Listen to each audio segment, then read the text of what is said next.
Hello, everybody. This is Joshua Hatton with One Nation Under Whiskey podcast. I am joined today, and I'm joined as always by this wild turkey, Mr. Jason Johnston Yellen. How you doing there, turkey?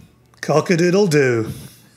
There's a joke in there somewhere. If anybody could find it and murder it and bury it in a shallow grave, it would be you, Joshua Hatton. I don't know if I'd be burying it in a shallow grave. I think I'd be putting it all, on a pedestal for everyone to see. It's just this is how we do it. So I have to say, and this is classic. This is classic, Jason. Mm-hmm. I received a Facebook message by a long-time listener and long-time Nation member, Leo Vatesman. Long time, not one time. Long time. I heard one time. By one time listener. Yes. He has fallen behind in his listening. But Leo Vatesman, a name we've mentioned before on the podcast. And he sent me a Facebook message with a trailer for the Jewish Indiana Jones. He sent me the same. And so I haven't watched it just yet. But he said, this is to show that I'm catching up on the podcast. And so it's always interesting to me when it's the movies that we talk about that really resonate with listeners. And so I'm going to have to go in and check out the Jewish Indiana Jones. You did watch the trailer? Well, I started watching the video, and I didn't watch the trailer. I just started watching the very beginning of it, and it was great. Like, it's this, very Chabadnik guy, beard and all that. But instead of wearing like a black hat, he's wearing, an Indiana Jones fedora. Yeah, I'm going to watch it later, but I'm excited. I'm excited to see it. I mean, hey, if anybody's going to find the Ark, shouldn't it be a Jew? I mean, it was the Ark of the Covenant. That's our covenant, right? Okay, thanks for making this historical. Wait, isn't Indiana Jones just a historical piece? It's an infomercial, yeah, for sending your kids to University of Chicago. So no, it's all good stuff. One that I was meaning to bring up with you, and I haven't done it yet. We did do it in a little chat we were having with, as we always refer to him, the good Ian Allen of Glenmurray Distillery, and our last One Nation Under Whiskey focused on Glenmurray Distillery. But I dropped you a text of an evening to say I was revisiting the original Terminator. It had appeared on Amazon Prime. Yeah. And I thought to myself, okay, it's rated R, but is this a 1980s R? And I think it's 1984 for the original Terminator. Sure. Checks out. I'm almost certain I double-checked that at the time as well. And I thought, I wonder if this would be good for a 13-year-old and a 10-year-old who would probably get into it. Because I remember at the time, it absolutely was not. It did not fit the era. It was pretty violent. And so I started rewatching it. And the first thing that is patently obvious, and I think I've made mention of this before on this podcast. And so movies from that era, our era of the 80s, are so slow. And our kids of the 2000s and 2010s have no interest in how slow moving what we consider these classics. Yeah. They have no interest in them at all. So first things first, the Terminator opens with an intern, and I shouldn't say this for people who have intros as long as ours. Hey, we're kids of the 80s. Let us be. It opens up with the credits, right? Oh, that's right. Yeah. Right. And so it's funny, in our house, my kids have got a little joke that any movie that opens up with the credits, when the credits actually finish, they go, that was a good movie. I enjoyed that. Yeah. Okay. And then they pretend like they're off to do something else, right? Because they've just sat through, 8 to 10 minutes of opening credits. So that was the first thing. And then the second thing is, yes, it's violent. You literally see, oh gosh, am I confident making this claim? You literally see no killing. Oh, that's not true. Are you sure about that? I feel confident in saying that. Because you'll see him pull out the gun. Like the first Sarah Connor kill. Yeah. Spoiler alert. Wait, whoa. You don't... Sarah Connor? You see the red bead on the woman's forehead? Yeah. And then it cuts back to the Terminator pulling the trigger on this, crazy, aggressive weapon. And then she's on the ground. You don't see the killing of her. What about when Arnold is naked Terminator at the beginning and he runs into those punk rockers? Like there's the guy with the mohawk. Like, and he steals the mohawked guy's clothes. Like, didn't we see him kill the punk rockers? He chokes one of them. You see the guy struggling, held up in the air with the hands against his throat. Yeah. You don't see him die. You don't see him take his last breath. Right? You understand what's happening, and in your mind you put two and two together when he's then walking away in the guy's clothes. And so do you miss that aesthetic in movie making, or do you, if you're going to watch a violent scene and it's dealing with the killing of someone, do you want that more realistic kill image? Absolutely not. But what's interesting in my own mind is when I was but a boy, RoboCop was my film du jour. That was the film that I returned to. And in now rewatching Terminator, violence-wise, doesn't even hold a candle to RoboCop. And I've never really been somebody into violent movies, which, yes, I do question myself when I say that, knowing just how violent RoboCop is. And so yeah, I definitely don't miss the aesthetic, but I never realized how it really paled in comparison to RoboCop. And honestly, I think RoboCop's a much more interesting movie than Terminator. I know. Because I've never really held up the Terminator canon. I also think Terminator made a mistake of having sequels. 2 was okay, 3 was really pretty bad. And then, I don't know, what are we up to now? 8 sequels. RoboCop, I guess RoboCop did have sequels and they were terrible as well. Scratch that point. I have not made a good point. Carry on. Yeah. Well, I was going to say 2 things. First off, I was never a fan of RoboCop. I was not a fan. I remember seeing the trailer and hearing the title RoboCop and thinking, that sounds dumb. And so I never saw it in the theater, and then I think maybe it came on... How wrong you were, young Joshua. How wrong you were. And I think maybe it came on HBO or something like that, or Cinemax or one of those years ago. I could imagine you were on Skinemax for other reasons. I was, that's a little after 11 p.m. And I just found the movie to be quite terrible, and so I never went back to it. But there are other movies that people have loved that I've never liked. RoboCop, Ferris Bueller's Day Off. Just absolutely hate that movie. I don't think there's anything to like about Ferris Bueller's Day Off. Oh God, I knew I loved you. And I will always love you. I also... Pitch perfect, Tim's Gullock's Rod. Pitch perfect. I was also not a fan of Blade Runner. I just found it, and here's the thing, I like slow burn movies, and that was, if anything, the most ultimate of slow burn movies. And I know you, me, and Ian Allen, again, the aforementioned Ian Allen from Glen Murray, have had this conversation.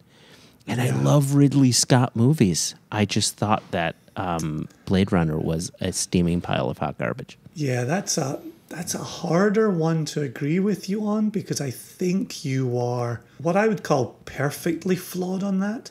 Right? Your opinion is so bad that if you went exactly 180 degrees in the other direction, you would be absolutely perfectly correct.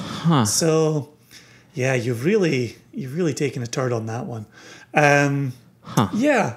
What was the one? What was the other? Did you mention another sci-fi in there? I'll be honest. I was looking up. Release date for RoboCop was 1987, and release year for Terminator was 1984. So I want to get us to actual whiskey talk, but before all right, maybe not. Before we close out the movie segment of this podcast, brought to you by Warner Brothers. Just kidding. Brought to you by us.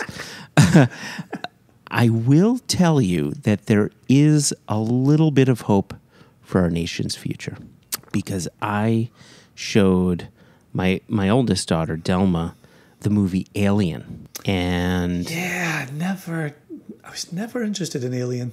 But here's the thing, like Blade Runner, it's an incredibly slow movie. You have to have a lot of patience. And she stuck with it, and she loved it. And to this day, she even says she thinks that's her favorite one, like beyond Aliens, the second one, which most people consider to be, the best in the franchise. But yeah, she just loved that. It was this slow, creepy story that was just downright frightening to her, and she loved it. So... That does bode well. That slower storytelling is a hard one to get the kids into. So, power to her. Well done. Yeah. So, are you done talking about movies? I mean, I've been sipping on this whiskey. Never, but in the interest of pressing ahead, I too have been sipping quite happily. What's in your glass? I poured something very special in honor of our guest today, who is, by the way, as anyone who pays attention to the title of the podcast or looks at our masthead knows that it's David Jennings, a.k.a. Rare Bird 101, a.k.a. a guy who has written an amazing book on the history of wild turkey and the Rippies and the Russells. I would go so far as to say he has written a paean to wild turkey. What's that word that isn't currently in my lexicon? A paean. A paean. Is that... Do you put that in the oven, bake it for 40 minutes on 375? How do you deal with that paean? Just be careful. If you don't cook it properly, 4 in 20 blackbirds will come out of it. So just heed my warning. Yeah, geez. How do you spell paean? P-E-A-E-N, maybe? So before I tell you what's in my glass, what the hell does that mean for basically most people listening to this podcast? Because I don't know what that word is. A paean. No one else ate a dictionary this morning like you did. When I read his book, I messaged him and I called it a paean in my message to him. A paean is a song of praise or triumph. And so, given his treatment of wild turkey, and we get to this in the interview, he is an uber fan of the distillery and of the people, of the Russells. And his voice comes through loud and proud in this text.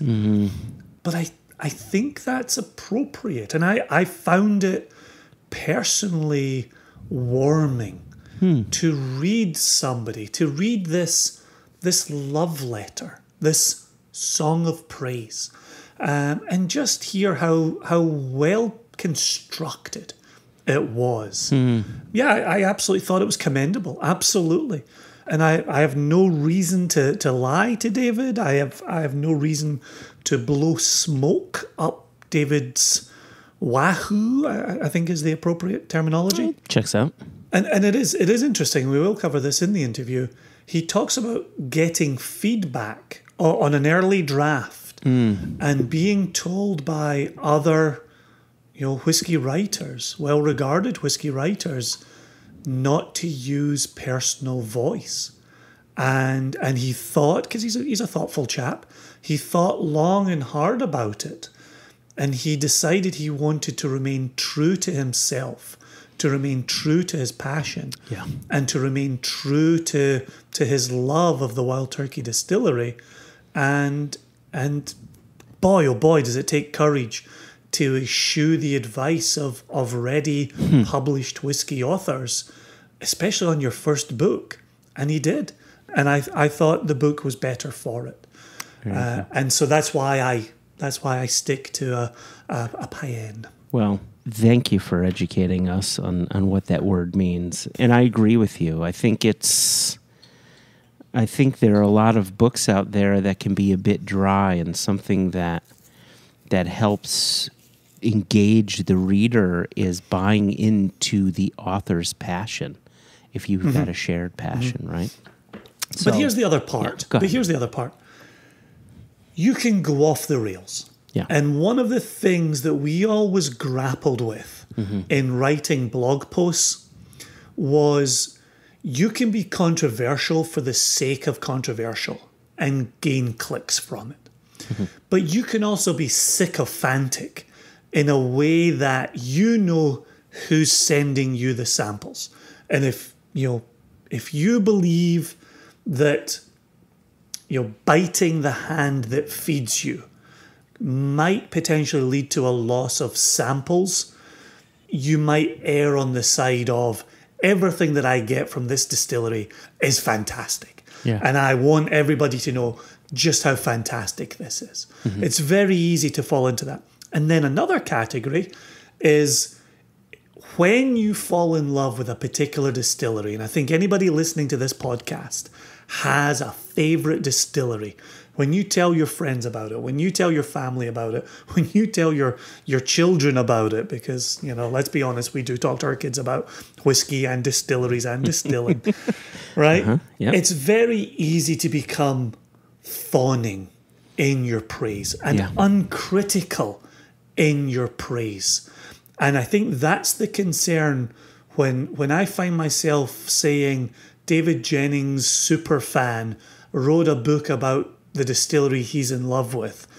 It's easy to imagine that it's fawning in its praise of that distillery. And it most definitely is not. Yeah. It's historically thorough.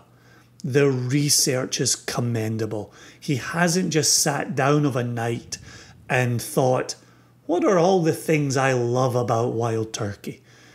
He's instead presented a carefully considered case for the history of it, for the people who have taken to running it, and the ways in which they've gone about running that distillery. Yeah. And I really mean it when I say that's commendable. To toe that line, incredibly difficult, and I really think David did it.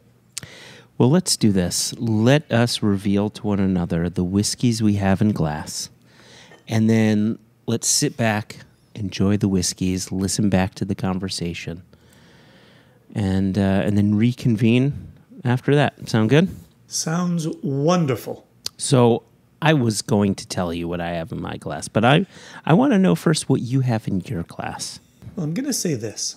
All right. He's going to use words. My kids are experimenting with how they're baking cookies this afternoon.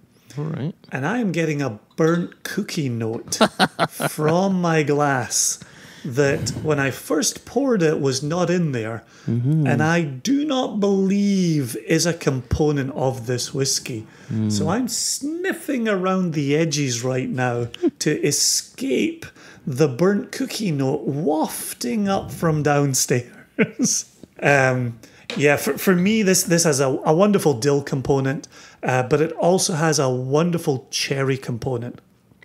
And in reading David's book, which is called American Spirit, I don't know if we ever use the title of the book. We just keep referring to David Jennings' book on Wild Turkey. So it's called American Spirit, just to get that out there. Yeah. As I was reading American Spirit, he has a section where he talks about the flavor profiles in some of the Wild Turkey releases.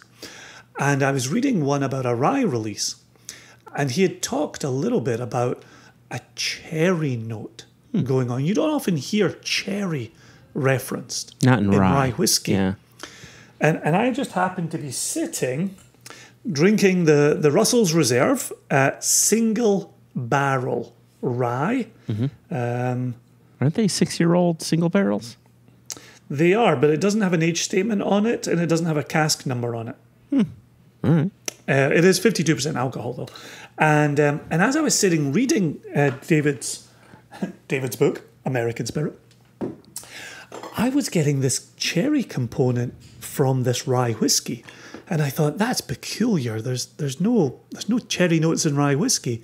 And then I turn the page and I read him writing on another rye release, and he mentions cherry, and that's when I put two and two together, and I thought, fantastic. There is this interesting cherry note in Wild Turkey rye, and I think there should be more rye whiskey coming from the Wild Turkey distillery. Agreed wholeheartedly. Yeah. So my whiskey is a bit different. Mine's an older bottling. Now, my favorite bourbon in the world is Wild Turkey Cheesy Gold Foil. And if there are any listeners listening in that don't know what Wild Turkey Cheesy Gold Foil is, just do a Google search and you'll find out. It's an absolutely remarkable bottling released in the late 80s, early 90s. A 12-year-old bottled at 50.5, and it's just stunning. I think it would give many malt whiskeys a run for their money, and that's saying a lot given how much of a malt whiskey fan I am. But anyway, that's not what I'm drinking. What I am drinking... I still remember the day you wrote that in a text to me. Right. You said, I'll tell you what I compare this to. It's so good. Here's what I compare it to. And okay. And you said, some of the best Scotch whiskies I've ever had. Needle scratch. Yep. It's a big, bold statement. But it's a very, very big, very bold. So massively complex and so just worlds of flavor. Because it was at release, or because it's been sitting in a bottle for 40 years? We talk about the oxidation of mezcals and what glass can do. Is it that oxidation in the glass over 40 years? Was it this good at release? Have people talked about it as this good at release? Well, the problem is when it was released was back when no one was drinking bourbon. And my guess is, and I could be wrong, I haven't done much digging on this, but actually David Jennings might know better than I. My guess is there may be whiskeys older than 12 years old in there, even though the age statement is 12 years old. But I've got 2 bottles of it that I bought a while back, and both of them had very good fill levels. So I don't think that there's necessarily an oxidation thing, and I don't taste any weird bottle effect. It's still quite fresh. It's still bright and rich, and there's no just weird oxidizing to this whiskey at all. It's full-on cotton candy and fruity and nutty and like all the flavors all at once. But, yes. See, this is my problem. When we go back into old whiskies. Like I had a 1930s Maryland rye, right? It was fantastic. It was absolutely fantastic, right? But was it fantastic upon release? Was it fantastic because it had, at that point, 80 years of just growing into itself and without wood influence, right? And that's what I mean about sitting in the bottle, where, even if it's not oxidation, even if it's not, you're not witnessing evaporation, for me, there's still something happening at the molecular level where it's just marrying so beautifully to itself, but there's no comparison. It's just, I know. Yeah, that's phenomenal. You can't go back in time, right? You can never go home, Joshua. But if I could turn back time, if I could find a way, if you could find a way. What I am drinking is... Talk about the 1980s. What, wasn't that a 90s song? It's right on the line. It's right on the line. Here's the thing, and we've mentioned this before in the podcast. everybody remembers it. It has to be the 90s because that was the first song where auto-tune was used. No. Yes. No. 1989. Oh, that's right. No, the first song with auto-tune, or at least the first general, like, big popular share song with auto-tune was "If You Believe in Love After Love." Which, how could you? Oh, yeah, Cher's 1998 hit "Believe" was the first recording to use auto-tune in a distinctive way. So they're 98 for "Believe," but 89 for "If I Could Turn Back Time." So there you go. Just swap them out, switch the letters. 69, 96, 98, 89, whatever day it was. Anyway, listen, I have to tell you the whiskey that I'm drinking. You seem to not allow me to do this. This is from this is actually from a ceramic decanter that was released in 1983. It's from a really ugly decanter called the Fighting Turkeys. It's not still sitting in the decanter, is it? Oh no! I put it in a bottle. Yeah, okay. Yeah, I put it in a bottle. Those decanters leach lead into the spirit. Not apparently the Beam ones did, but the Wild Turkey ones did not. But who knows? Anyway, this was released in 1983, but distilled in 1971. So this was distilled before both you and I were born, bottled at 50.5% alcohol, and it's just great, rich, old, funky turkey. And so I pour that in honor of David Jennings and the conversation we're about to have regarding his book.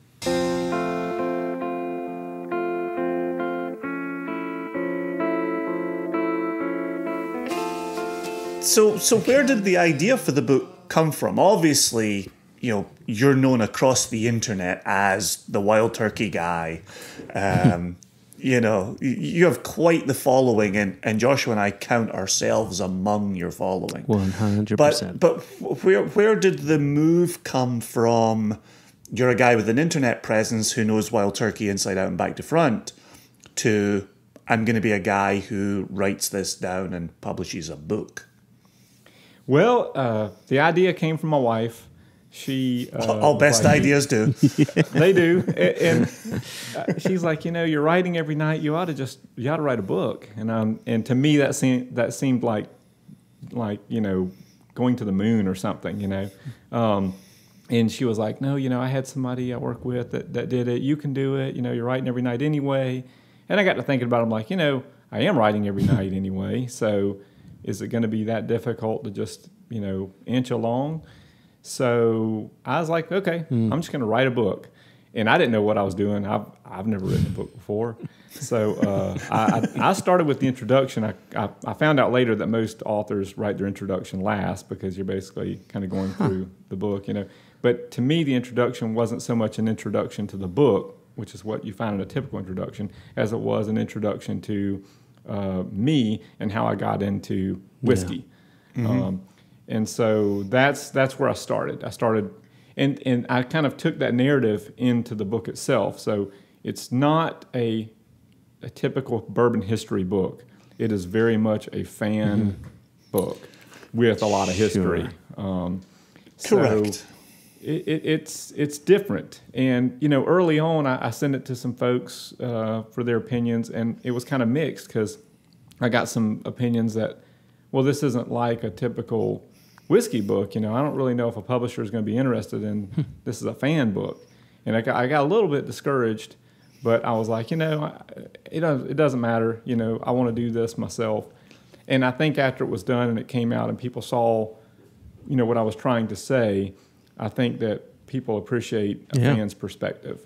You don't have to be a whiskey expert, to tell how much you love a specific brand or whiskey or whatever it might be, even if it's some other hobby. Just because you're not an expert doesn't mean that you don't have a story to tell. And so that's what the book is. It's just kind of like my personal journey into Wild Turkey. And in that process, I did a lot of research, and I share a lot of history, and I share a lot of tasting notes and comparisons to other brands, and it's full of a lot of information. Well, and that was, Joshua and I were fortunate to receive a couple of media PDFs of the book. Thank you very much for those. Oh, you're welcome. And in reading through it, once I completed it, I sent you a series of notes, from my takeaway of it. And one of the things that struck me was you didn't back down from being a fan of wild turkey. And I thoroughly appreciated that aspect of it. And if you had just instead... Thank you, baby. More medication.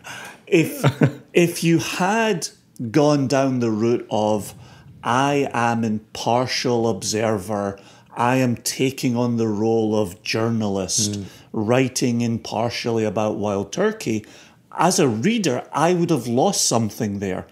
And I loved the fact that you were able to balance being a wild turkey superfan, maybe the wild turkey superfan, and somebody who was able to parlay that experience into the history, which is a relatively complicated history. It's not an overly transparent history. And you committed to the history and then went on into the product.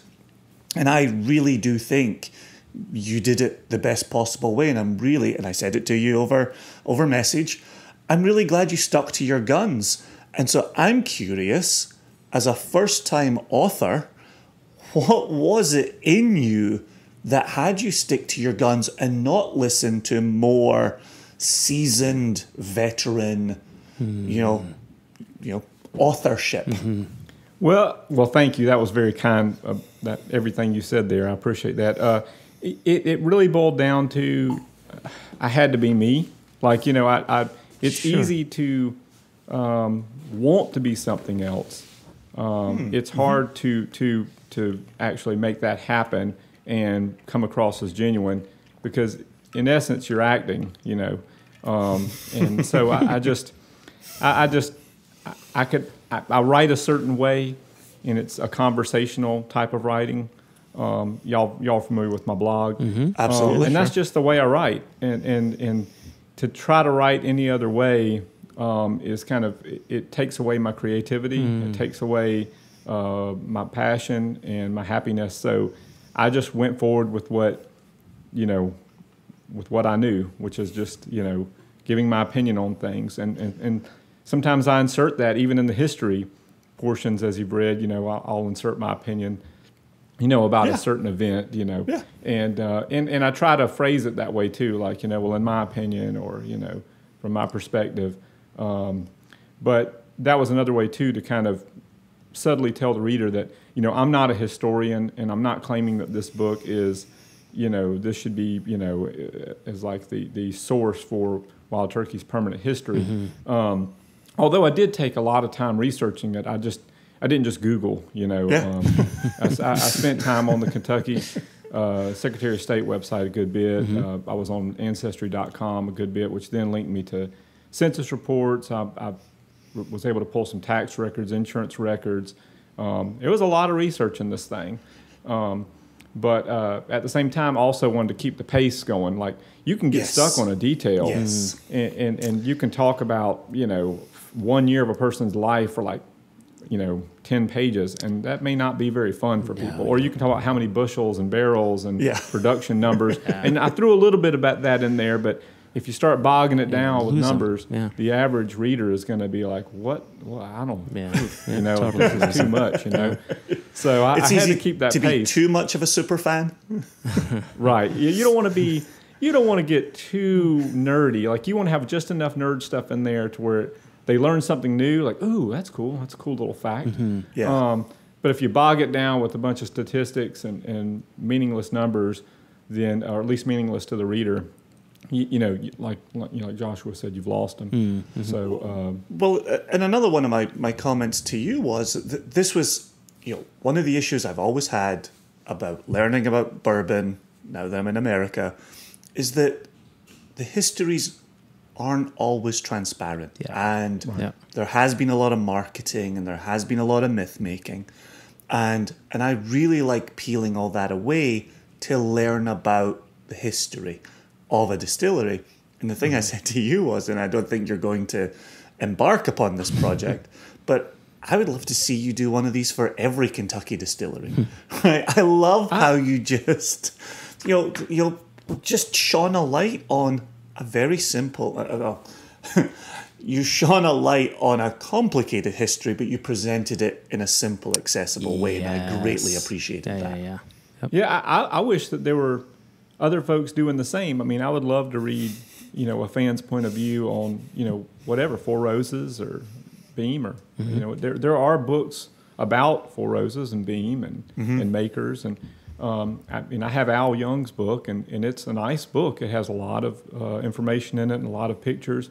It is definitely a very Al was an employee, so it was very Four Roses corporate-esque in a way, but it's still a nice book.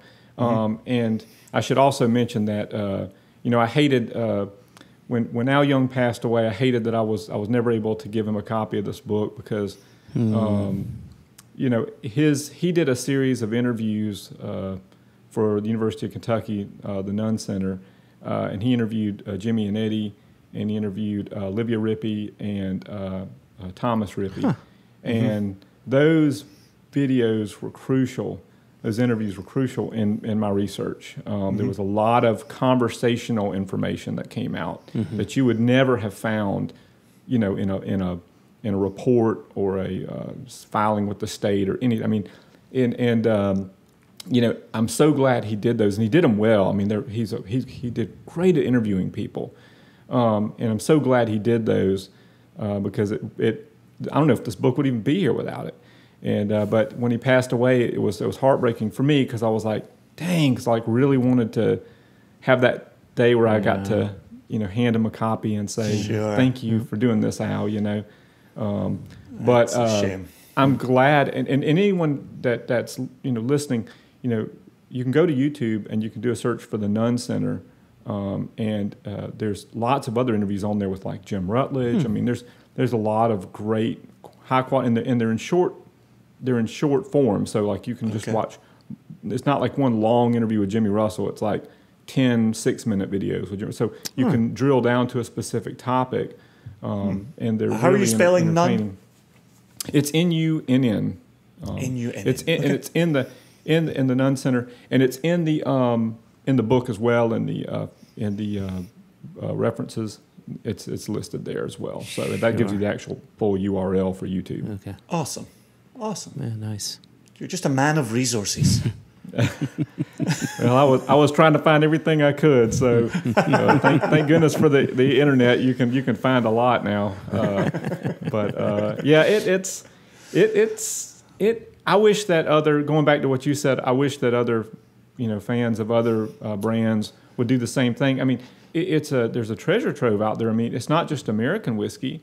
I mean, books could be written about numerous distilleries, both old and new, dead and alive, in Scotland, in Ireland. It's funny you mention there's actually. A lot of them out there. I'm currently reading Andrew Jefford's Peat, Smoke and Spirit, which is about Islay and Isla's distilleries. And he's done such a beautiful job there. And the book dates from 2004. But it's such a beautiful book about Islay, the history of Islay, the people of Islay. And then the distilleries are just the cherry on top at the end of each chapter. And so you're just kind of reading about Ardbeg. Like, it's just so nice, clean, I'm going to have to check that out. Yeah, it's really good, really well worth your time. Well worth your time. Yeah, I love it when you have that, history books are fun. I mean, but they can be dry. Sure. And it's nice when you get, some culture in there with a perspective that's very relatable. And that's something that I would be interested in. So I'm going to have to check that out. Highly recommend. You guys Andrew Jefford. Okay, I will check that out. You guys are going to have to maybe think about one day writing a history of independent bottlers. How about that? That's a challenge for you. I have thought about it actually. I wouldn't say I've started researching it, but in my mind I've mapped out how I would build that book. Well, it's and I know this is going to be not in the podcast, but it's such an interesting, facet because it's easy to have distilleries and drill down their histories, but independent bottling, you're going to be all over the place, and some of them are store based, and some of them are individual based, and some of them, it's going to be, it would be a very interesting read, I think. So there you go. Cheers.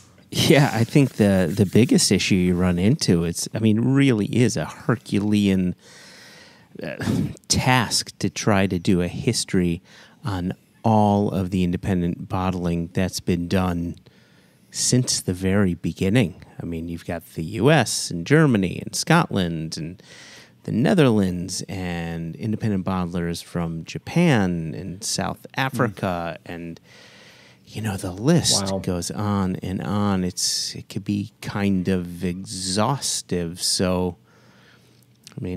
how many books do you end up doing? Do you limit it? It's there are a lot of things to consider. Yeah, you would definitely have to pick your battles on that one. There's no way in a comprehensive history, as cool as that can be for a professor or something, the average reader is going to just totally get lost. So you'll have to pick and choose for sure.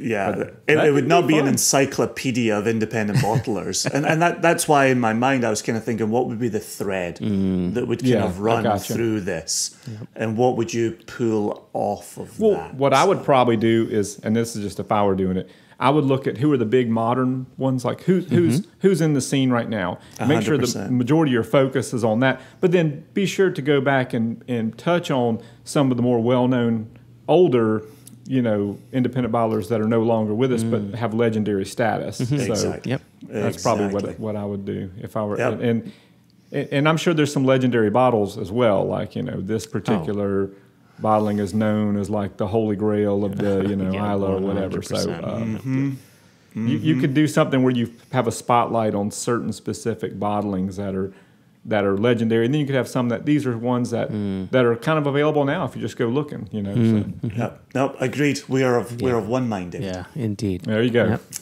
Yep.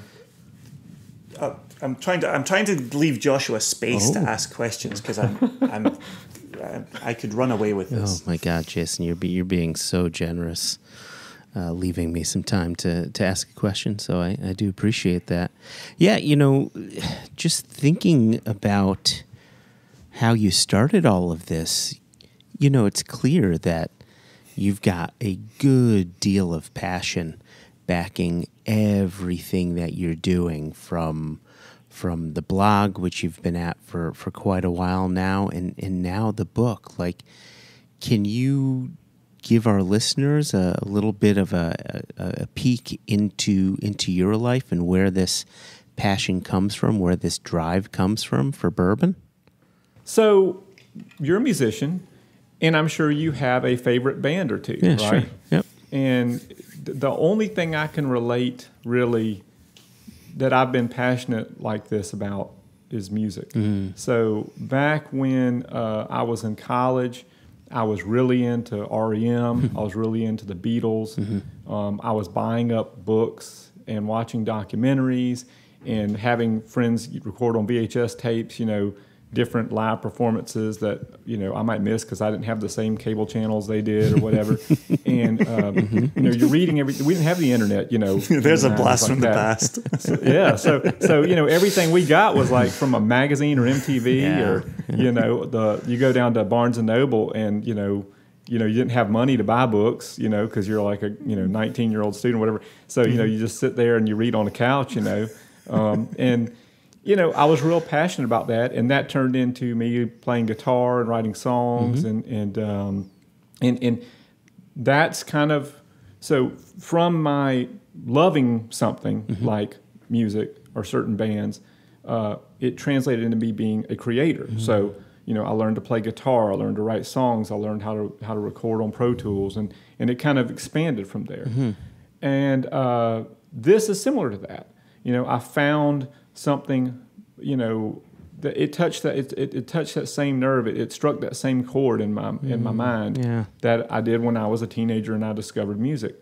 And so I wasn't just buying whiskey and sipping whiskey and tasting whiskey. I then wanted to create. I could not create whiskey, but I could say, well, I can talk about it, and I can, learn about it, and I can, share with people my passion for this.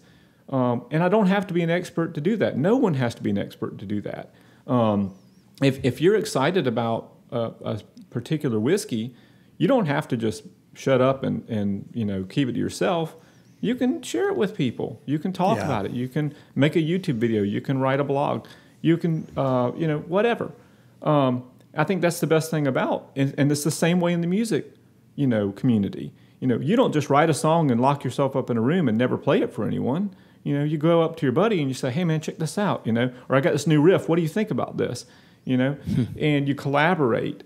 And that's probably what you guys did when y'all got together and started, Single Cask Nation. It's like, hey, I like this. Ooh, this is cool. Let's do this, You started a band. And so that's that's what, this is the very same type of thing. It's like when I got into music, and it all started for me, buying tapes and riding my bike with a Walkman on and all that. And I was 12 years old. This started when I started sipping whiskey and enjoying it, seriously. I'm 43 now. I drank whiskey in college. It was always a mixer or shooter kind of thing, I didn't really get serious till like 2013, 2014 or so. But once that started, it was the same type of passion. It was like, I've got to buy every whiskey just like I had to buy every tape, I got to get the new Beastie Boys, or, hey, I got to go get the new, Michter's or whatever. It all kind of started out the same kind of way. Mm-hmm. It is interesting, actually, in talking to other whiskey fanatics, whiskey geeks, whiskey nerds like ourselves. There was some period in our lives when we transitioned from whether it was graphic novels, comic books, CDs, baseball cards, books, baseball cards. There was, I think all of us have something that was there when we were, depending on your country of origin, under 18 or under 21, totally that was your area. And then this became your area as an adult. And I love hearing that. And it's funny because we all have that level of fanatic about us, and it just ended up manifesting itself in alcohol, which, gosh, I remember how much I used to spend on albums and thinking, oh gosh, what percentage of my income was albums? And now I think about the price of an album compared to the price of a bottle of whiskey. I'm like, oh, I should have stuck with albums. What was I thinking? Well, another thing too, it also, when you have, you get older and you have a family, I can't exactly go out and jam with the guys, anymore. I've got responsibilities, I've got priorities, and they do too, So you start finding hobbies that you can do, in your spare time, alone a lot. You can still share it with other people, but you spend a lot of time by yourself. And I did dabble in coin collecting for a while. That was really fun, and I learned a lot and all that. But the bad thing about it, it's to get into the big game is very, very expensive, and they're pretty to look at and share with people. But it's just like, hey, look at what I've got, and that's it. But like with whiskey, it's like this. Hey, I want you to try this, and it's like you can share the bottle and you can talk about it, and also the investment, it can be very small. Like you don't have to, you can spend thousands of dollars on a bottle if you want to, but you don't have to. You can spend $25 on a bottle and probably have about as damn good of a time as you would spending $500 on a bottle, maybe more, depending on what you're doing, So it's a whole new world. When you became a coin collector, did your game of heads and tails turn into obverse and reverse? I did. I had to switch. I had to switch to saying that, and that was fun. I enjoyed getting into like toned coins, and there's a whole, that hobby is just, it has a lot of different directions you can go, but ultimately it does require a good bit of money if you want to get into the fun stuff, and with kids and all that, it's just not really a doable hobby for to get into the serious side. Whereas I think with whiskey, you can still get into the serious side of the hobby and still not spend a paycheck on it. You can, you can find plenty of limited edition special, just like the stuff you guys bottle. Yeah. I mean, $100 or so, it's a lot of money, but it's not going to break the bank, Sure. It is funny. I think about the number of emails I get from people who are hiding their latest purchase from their wives. And it's kind of like, no, it's not the whole paycheck. Come on. I just want to clarify a word that we keep throwing around here. When I hear, a book being written by a super fan, it doesn't excite me, right? Because it sounds like it's going to be a bit ooey gooey, maybe not particularly well written, maybe not particularly well researched, right? It's just, here are my thoughts, blah, blah, blah. Yeah. And I do. This is why, just to reiterate something that we mentioned earlier, why I reached out to you and why voice was so important to me was, if I was just to take American Spirit and hand it off to somebody and say, hey, you like bourbon, here's a book by David Jennings, you're going to love it. You could read it without knowing it was coming from a superfan. As much as in the introduction, you kind of give the game away a little bit. David Jennings on the front cover of this book just stands as the author of this book. Yep. And as much as I'm curious because you are known as the superfan, and we wanted to use that term, but I don't want anybody to conceive of it in the pejorative, where it's shorthand for something that might not actually work for you. For me, David Jennings is the author of this text, and David Jennings did a wonderful job with this text. So I don't want anybody to get nervous. Well, thank you. As they hear us bandying about the term superfan. I never really thought of it that way. Well, at least not recently. I think when I first started getting the feedback that this is a fan book, I worried about that a little bit. Then at a certain point, you're just like, damn the torpedoes and full speed ahead, we're doing this. But yeah, it's. I think that it's not going to be a hard sell to a Wild Turkey fan because they're going to want it just for the subject matter, regardless of who or how it was written. For a bourbon fan, it's probably 50-50. You're going to have some that are going to pick it up, just because it's about Wild Turkey. The others, maybe not so much. But the average person off the street, I don't know. I could see where what you're talking about there could actually, like you said, you if you label something as a super fan's work, you're going to start thinking, okay, this is going to get a little bit, too, I don't know, like you said, gooey or whatever. And and I hope that it doesn't come across that way. It does not. To be clear, it does not, because that was one of the ways in which I was reading it, and you only told me after I was finished that some of the feedback that had come to you was, try to be impartial about this. Try to take on a journalist's eye in writing this. And I could see why somebody would say that. I think that would be the natural advice if I heard you were embarking on your first book. But the fact that you did pull it off with an eye to fandom, but also just, you're a great writer. You have a tremendous voice. I would happily pick up another book of yours if there's another book in you, because I like your voice and I like the way you write. And that's true of your blog and it's true of your book. Well, thank you. I appreciate that. I do have another book in me, and I'm working on that now. Awesome. Can't spoil anything just yet, but when the time comes, I'll definitely let your readers, or listeners, I should say, know. Awesome. Well, I would love to read any version of it. Yeah. It's bourbon. It's bourbon centered. It's not a Wild Turkey book. It does relate somewhat to Wild Turkey, but it's something that I'm having a lot of fun digging into right now. So more to come on that one. Nice one. Well, here's another thing. As much as we're talking about voice, I'm thinking voice when I'm reading it. I'm also thinking audience when I read it. And you just touched on audience a moment ago. All I could think in reading it was, Joshua and I have been to the Wild Turkey Distillery. We've been in that beautiful visitor centre that they've had.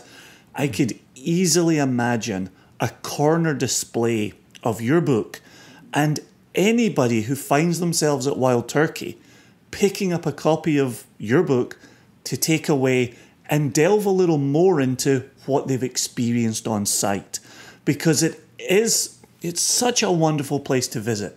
And there are clearly, tens of thousands of people who are not hardcore whiskey geek, bourbon lovers, who pitch up at Wild Turkey and get to experience it. And I thought, for somebody in that instance, seeing your book, buying a copy of it and taking it away, I just thought they would have such a blast reading through it, and it would connect them right back to their time on site. And just for the sake of our audience, to prove that I'm not blowing smoke, the same would be true of a book if you'd pitched up to Heaven Hill or Barton or whatever it was you pitched up to, right? Yeah. And I hope those are two different distilleries in Kentucky. You've been to both. I'm still plodding my course. They are. Okay. I remembered being in Bricks and Mortar that had those two names on them, so that I feel positive about that. But it is. You're always looking for connectivity. And if we mentioned Andrew Jefford's book earlier, if you pitched up on Isla and you were in a visitor centre, there's a very good chance 10 years ago you would have seen Andrew Jefford's book there, and you would have taken it home. And as long as it sat on your bookshelf, it would connect you to your time in that location at that distillery. And so I thought that was hugely important, that you got your audience right as well. Yeah. Well, I hope that happens, and I think it might. Campari, if you're listening. No, I do think that the one thing about the gift shop there in the visitor center, there's a lot of cool stuff in there. And there's a lot of good bottles in there. But, if people are flying, sometimes that becomes tricky when it comes to, alcohol. So then you're left with like a T-shirt or a glass. And then you also, if it's a glass, you got to wrap that well. And, what's the ideal souvenir? I looked, they did have a few books the last time I was there. It was some cocktail books and this type of thing. Yeah. But a book about the distillery would be nice, especially if you're visiting and you're not familiar with Wild Turkey, or you're not as familiar with it. Then you get to take something home that you can look at later and remind you of your visit, and also learn some things that maybe you didn't learn on the tour. So that would be cool. I mean, I can't lie. It would be awesome to see that on display at the visitor center. Not so much for a financial standpoint, but just it would just make me feel good. Oh my God, I would just be like, wow, it would choke me up a little bit, and it would be even cooler if Jimmy maybe picked it up and signed his picture or something in it. I mean, God, that would be awesome. I'd love to see something like that. But one day, dreams. We'll see what happens. Yeah. I would love that though. Well, I can guarantee you the next time Josh and I are on site, we will be looking around the visitor center and asking, do you have David Jennings' book? Awesome. It's American Spirit. Yeah. David Jennings. Awesome. Yeah, you don't have it. That. The one that's specifically about your distillery, that one. Yeah. I will say that if anyone is listening and they're in Kentucky and they need a copy, Justin's House of Bourbon has copies in Louisville and Lexington. And then if fantastic. they're in Tennessee, Elixir Spirits has copies as well. Okay. Terrific. Those are limited, of course, but they can find them there without ordering them online. Okay. Awesome. Yep. Good. Awesome. Yep. Good to support Bricks and Mortar. Definitely. David, I wonder if you could share with us and with our listeners a little bit, some of the people whom you've reached out to get some of this historical information, right? I mean, there's so much info here going back to the Russells and then, of course, to the Rippies.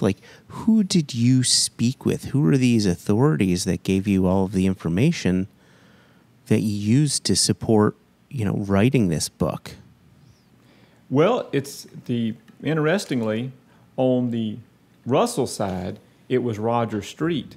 Roger Street is Joanne's brother, so Roger's Jimmy's grandson, and Joanne is a brand ambassador there at the distillery. Roger is her brother, and Roger is essentially the family historian.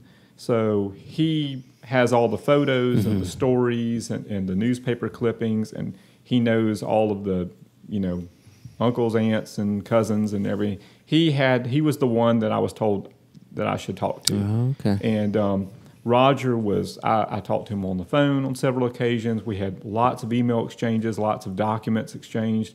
I could not have done this without Roger Street's help. He basically was my key source on the Russell side. I did talk to Jimmy at the distillery. I've talked to Eddie on multiple occasions. I talked to Bruce a little bit, but mainly it was Roger. And great source. The source on the Ripy side was Thomas Ripy IV, or Tom Ripy. He and I connected via email. He was very helpful. He sent me a lot of photographs. He clarified a lot of the Ripy research that I was able to find, be it online or through Ancestry. He was able to kind of connect dots that were missing. And so he was very helpful to me. And those were my two primary sources on the family side. Campari, Sarah Bissett was very helpful. She's in charge of PR there at Campari America. And Dave Carricker was very helpful. Dave Ensler. There was a lot of people that kind of helped me, along the way, answer some little questions, tidbits, facts and stuff I needed. It was very much a pull from as many places as possible effort. Yeah, sure. I had some other plans for the books. For the book that didn't quite happen. Like I had a section I was going to do where I was going to have, celebrities in Wild Turkey, like, John Wayne or President Truman or Herb Kelleher. There were a lot of names I could have explored and gone down, and I was going to have a little feature in that. And I even got reached out to Southwest and got, permission on their side, but it just didn't happen. Like it was just, it also seemed to kind of distract a little bit. Like it was going to be kind of like, Evel Knievel and all that's fun to talk about, but did it have anything really to do with the story of Wild Turkey? Right. And so when it was in there, it was like kind of in the middle as like an insert, and it was very much a distraction, and I could not figure out where to place it. And I'd written paragraphs, and I was just like, it's just gone. Like I gotta take it out. Yeah. And so I ended up taking that section out, and I lost, I don't know, a couple thousand words or something, but it made the book flow better. So, but there were a lot of places, sources, and folks, but as far as, people that helped me, as far as individuals that I interviewed with that gave me the most information, Roger Street for sure, and Tom Ripy on the Ripy side. Those were key. Okay, so now you've got all of this information. You compile it. You write a book using this information. What are the next steps? How do you ensure that you've got everything right, the timelines, everything? Like what were your next steps to getting to this final draft, or getting close to what is your final draft ready for print? What I did when I finished my draft, I went to a local printer because I thought, you can send about somebody's sheets and stuff that you print off on Microsoft Word, and it just doesn't. It looks like a book report. It doesn't look like a book. It doesn't have that thing to it. Yep. So I went to a local printer and I had them make me a book. It had no pictures, but it was the book with just text in actual book format, like a digest size 8.5 by 5.5 book. Sure. And I had about 20 of those made, and those went to like Michael Veach, Fred Minnick, Roger, Tom Ripy. I sent it to the Russells. I sent it to Campari. I sent it all over to a lot of places. John Rudd, who's a friend of mine, who's very knowledgeable on Wild Turkey. And I had all of these people take a look at it, read what they wanted, and then get back with me. And some of them, just signed off on it, said, this is great, And then others sent me, like John sent me, like, the book back with like sticky notes and like handwritten, like circling this. He basically rewrote a lot of the sections and corrected things that I had wrong. And I appreciate everyone that did that. And that kind of once that was behind me, I felt confident that like, okay, this research is valid.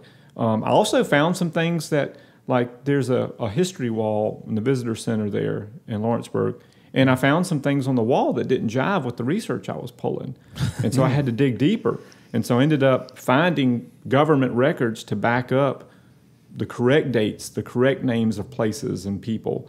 And I sent that information to Campari, and I just said, I just want to let y'all know, my book is going to say different things than what's on that wall, and I wanted you to be aware of why and where I got the information from. So I sent them all of my research so that they would know that I'm not contradicting them, like without some type of basis in fact. And it's minor stuff, like dates that, businesses changed hands and changed operational names and these types of things. But I wanted to make sure they were accurate.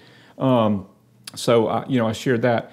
I think the one thing, though, that really, the research that struck me, it was the most profound of all the research, was when I discovered T.B. Ripy's cause of death, because he died from pernicious anemia, which is a condition that my wife suffers from.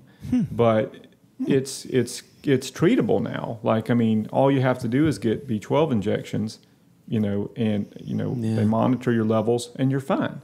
But they didn't know that at the turn of the century. And so if you had pernicious anemia, it was a death sentence, And so instantly was like, wow, this is cool. Because, there were all these theories I had read about why T.B. Ripy had sold out. Yeah. And they were like, well, the whiskey trust and there were bully tactics and they were trying to pull him into the trust, or he had a lot of financial trouble. So he sold out to, pay his debts.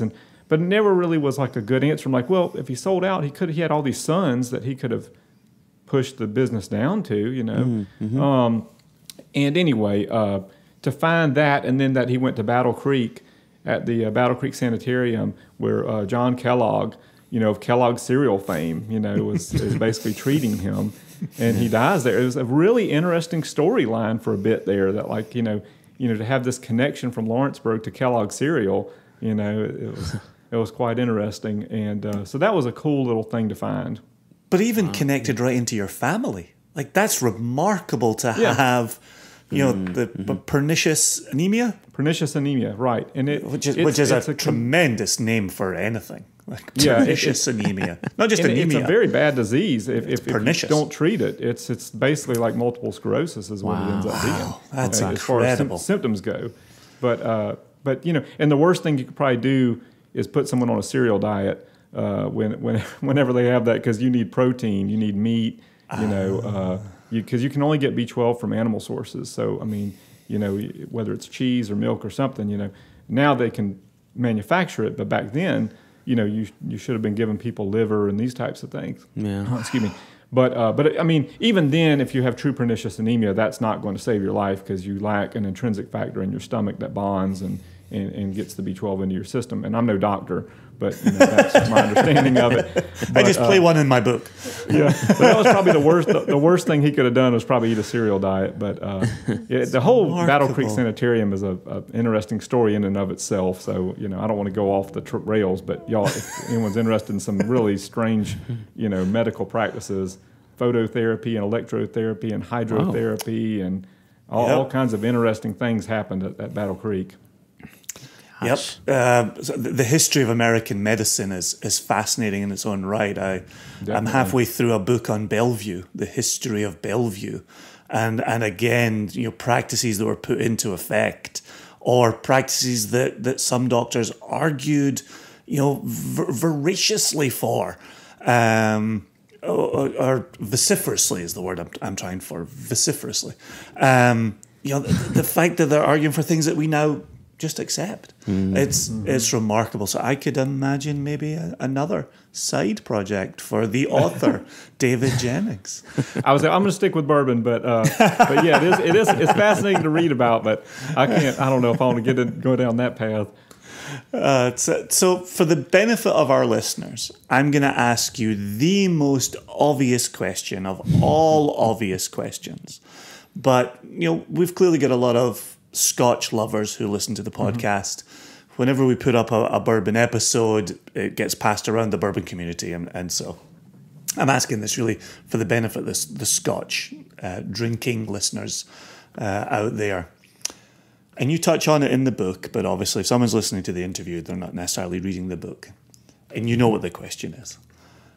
Why wild Turkey? Well, it goes back to, I think, back we touched on before when we talked about music. So, why Pearl Jam? Why Jimi Hendrix? Okay. Exactly. So something speaks to you that you connect with, whether it's in the lyrics or the sound, the vocals, or the chord progression, or the emotion. Okay, something connects with you, and that's what happened with Wild Turkey. I think that part of it was a surprise because, much like with music, if you've ever bought a CD or whatever, and you kind of did it on a gamble, and you weren't expecting much out of it, and then you're like, wow, this is like my favorite band now, It's the same kind. That's what happened with Wild Turkey. I was going through all of these other whiskeys, and I landed on Wild Turkey. I bought like a pint or like a 375, whatever, and wasn't expecting much out of it because all I remembered was college, and and I was like, this is really good whiskey. This is not bad whiskey at all. This is actually really, really good whiskey for the price, Yeah. And that's when I started, as I do with anything, I'm looking into, just like I did with any other whiskey, I'll kind of read about it some. And it just made me want to read more, and then it made me want to go buy more and buy different expressions. Same thing, just like with a band. Like, if you got on a track and you became, a fan of Soundgarden, you're going to go out and buy every Soundgarden thing that was ever recorded, Yeah. And that's the same thing that happened with Wild Turkey. And that's just something about it. I really, just like there's Radiohead fans or whatever, I'm a Wild Turkey fan. Same thing, really is. I like the idea of single cask releases now being the equivalent of bootleg cassettes. In the 1980s. Like, you've given me a whole new romantic vision of what Josh and I endeavor to do. That's awesome. I just wanted stores too. I just wanted to give you a chance to kind of say that out loud, because you make so many good points, and you show an ability to make wonderful connections, that being able to connect bourbon fanaticism back to music or football team or soccer team or what have you. Like, I just think you make the point really well. So I asked an obvious question, but I really like your answer. Well, thanks. I appreciate that. I think that most people will probably relate to that. Exactly. You find something, whether it's just the spirit itself. Like, some people might say, they might treat, Isla Scotch like, a band or something, and then they view the different distilleries as different albums or whatever. Some people might drill down further, like me, and find a specific distillery. Oh yes, so that's it's a very, very similar thing. Oh yeah, there's nothing like meeting. I had a really popular segment on my blog back when I had a blog, jumalt.com, where I compared all of 8 Isla distilleries, 8 at that time, to an individual band, which was a really that would be cool. Yeah, it was a really popular segment. I'm gonna have to check that out. That sounds awesome. Yeah, no, it's a terrific series. That sounds great. That's something I think a lot of people could relate to. You see a lot of pairing things. People pair food with whiskey. They pair cigars with whiskey. Sure. Desserts like candies and these types of things with whiskey. Yep. And I think that it's only natural to look at something like the arts, like music, and pair it with whiskey. I think that's absolutely a very cool way to do it. Yeah, I had a monthly Cheers, feature back when I was in charge of Good Scotch Drink, where a good friend of mine, Jim Hendigas, once a month would bring together a piece of music with a short story with a whiskey, and would just kind of tie the 3 of those together in a singular experience. And it was absolutely fascinating. And what shows. What you're talking about is a sensory, experience, and so why not use your ears? Exactly. A lot of people, like I said, they'll do cigars. They get the smell, they get the taste, just like the whiskey. But to do it with your ears, that's cool. Yeah. So, David, I have always wanted to ask this question of an author. This is going to be fun. So you've now written a book. Is there a particular passage in your book that you'd like to read to our listeners, something that gives them an idea of your voice? You know what? There's a passage that several people have pointed out to me that they've appreciated, and so I think I'll do that. I'll share that one because it kind of touches on who Jimmy Russell is and why Jimmy Russell was so special to Wild Turkey. Mm-hmm. So I'm going to read this, and just to give you a little frame of reference. It talks about Bill Hughes, and for those listening that aren't familiar with Bill Hughes was the master distiller at the distillery there in Lawrenceburg before Jimmy, and he is the person that took Jimmy under his wing and taught Jimmy how to make whiskey. And there's a whole section of the book in here where I talk about that special relationship that they had, and so. But I think that this kind of sums up why Jimmy is the master distiller and why Jimmy was handpicked from many other people to do this, pretty much straight out of high school. But it says, okay, it's unknown exactly what Bill Hughes saw in young Jimmy Russell, but I'd wager it was the same thing we see in Jimmy today, a charming yet humble personality with firm dedication and a willingness to see a job done right. Attitude. Many folks work, fewer folks work hard, and even fewer work hard with an unwavering positive attitude. And that's Jimmy Russell. You take someone that, loves what they do for a living, and like Jimmy says, you never work a day in your life. Yeah. And that kind of sums up why Jimmy, has the career that he has and where he's at today, is because he stuck with it and he was positive. And Bruce and I had this conversation a couple weeks ago. I talked to Bruce over the phone, and we had this conversation about Jimmy, about a lot of people focus on Jimmy's ability to distill whiskey, and all these legendary dusty bottlings that everybody just goes crazy for now. But what a lot of folks fail to realize, and people that have been in the industry a long time, they know this, but like a lot of the folks that are getting into whiskey now don't realize, is how important of a role Jimmy played as a brand ambassador. And I don't mean that in title, I mean that in essence. Mm-hmm. Jimmy put a face, not just to Wild Turkey, but he put a face to bourbon. And, if you saw Jimmy Russell, he was one of the first ones, he and Booker, traveled. They traveled, and I talk about this in the book, they traveled in the 80s and the 90s and the 2000s. And they went out and they kind of said, hey, bourbon is good. Bourbon isn't just, what you drink, playing cards, And Jimmy is so fun to talk to. He listens and he laughs and he connects with you, and he's relatable. He's just like this country boy that's just like, so easy to get along with. And I think that was what bourbon needed. Bourbon needed people like Booker and Jimmy to kind of say, this isn't a bunch of just, hillbillies getting drunk or something. This is like, these are fun people. These are people that are hardworking, blue-collar folks like me. I like this, And so I think that what, people getting into whiskey now need to understand is that it's more than just the taste. It's more than just the spirit itself. There's that whole, heritage and community, and Jimmy made that happen, and he did that extremely well. Still does. Unfortunately with COVID, he's kind of locked down. Yeah. But glad to hear that. An asset for Wild Turkey, and some of the other distilleries have similar things. Bill Samuels and Fred No, but Jimmy's a living legend. He really is. He's one of the last of the few greats. So cheers to Jimmy. Yeah, cheers to Jimmy indeed. Yeah, spot on. Yeah, that was beautiful. You transitioned that into that so perfectly. I just want to make it clear to the listeners we hadn't discussed that with you beforehand. No.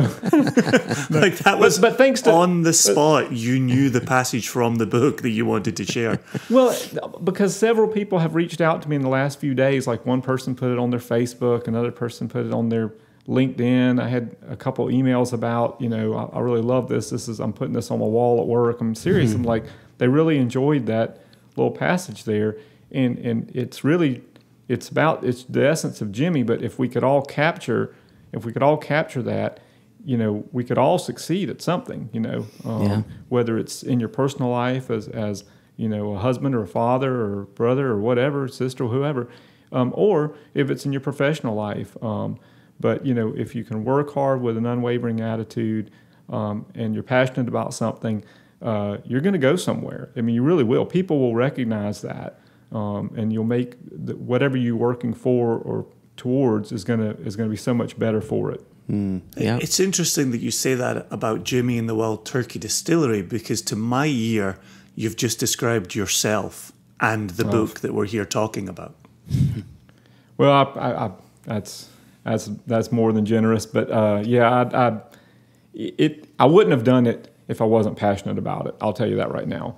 If somebody came up to me and said, "Hey, we like this Wild Turkey book. We want you to write a book about X distillery," I'm not going to do it. I mean, even if the check looks glamorous, because I just know the book's not going to read very well. It has to have that. You have to love. Yeah, it's just like, you could go up to, like, we go back to music again. You could go up to, any other, you go to Bruce Springsteen and say, "Hey, I want you to, write a song, that sounds like, I don't know, whatever, He's going to be like, "Yeah, I'm doing my own thing, and I appreciate that, And that's, you have to kind of, it's the same thing, it's like I've got to be passionate about what I do. And I try to do that with my blog. I try to do that with my, Patreon. And I try to, make sure that, I'm always injecting my personal feelings. And sometimes that upsets people. Like, I got a little bit of heat from this, Masters Keep Bottled and Bond. I rated it a 5 out of 5. And, people don't seem to understand that, my rating scale is not a comparison scale in the sense of I'm trying to say that this is the best whiskey of all time. Yeah. I'm just saying when you look at Wild Turkey, this was a home run. That's all I'm saying, And I feel like a lot of folks don't use the full scale. Like, It's like, well, I'm only ever going to 90. I will never give, it's like, I don't know. To me, it's kind of like, I don't look at it like a grade, like A, B, C, D, E, F, or whatever you want to say. I look at it like I said, was it a home run? Yeah. I think Eddie hit a home run with that one. 5 out of 5. David, I immediately want you to change how you do this. I don't want you to use 5 stars anymore. I want you to use home run, triple, single, double, single, and strike out. Come on, man. Do it for me. Do it for me. Oh, that would be the best system. That would be a good system. When you could even, if someone mislabels something or they misrepresent, you could call it a foul. Or an error, right? You could have an error. Yeah, you could have an error. That's true. You could have an error. Yeah, E6. That'd be a cool rating system, wouldn't it? Yeah, how would you do an RBI though? So you'd have to do like an average there, I guess, right? You could have a scoring single, like you could run averages, and that would be interesting. It would be an interesting scoring system. Somebody listening is going to do it, and that's fine. Have at it. I would enjoy reading it. Well, because Joshua and I, ever since we had our own blogs, and part of the reason Josh and I got on so well is neither one of us went for a rating system. No, never. We went for a concluding paragraph. And I can understand, yes, if you don't want to read through the nose, the palate, the finish, and those can be esoteric and those can be individualistic, but you could have that closing paragraph where you try to summarize what you just experienced. And the issue for me personally, and what I've always discussed with Joshua, was that a 100-point scale never communicated what we were thinking. No. A 5-star rating never communicated.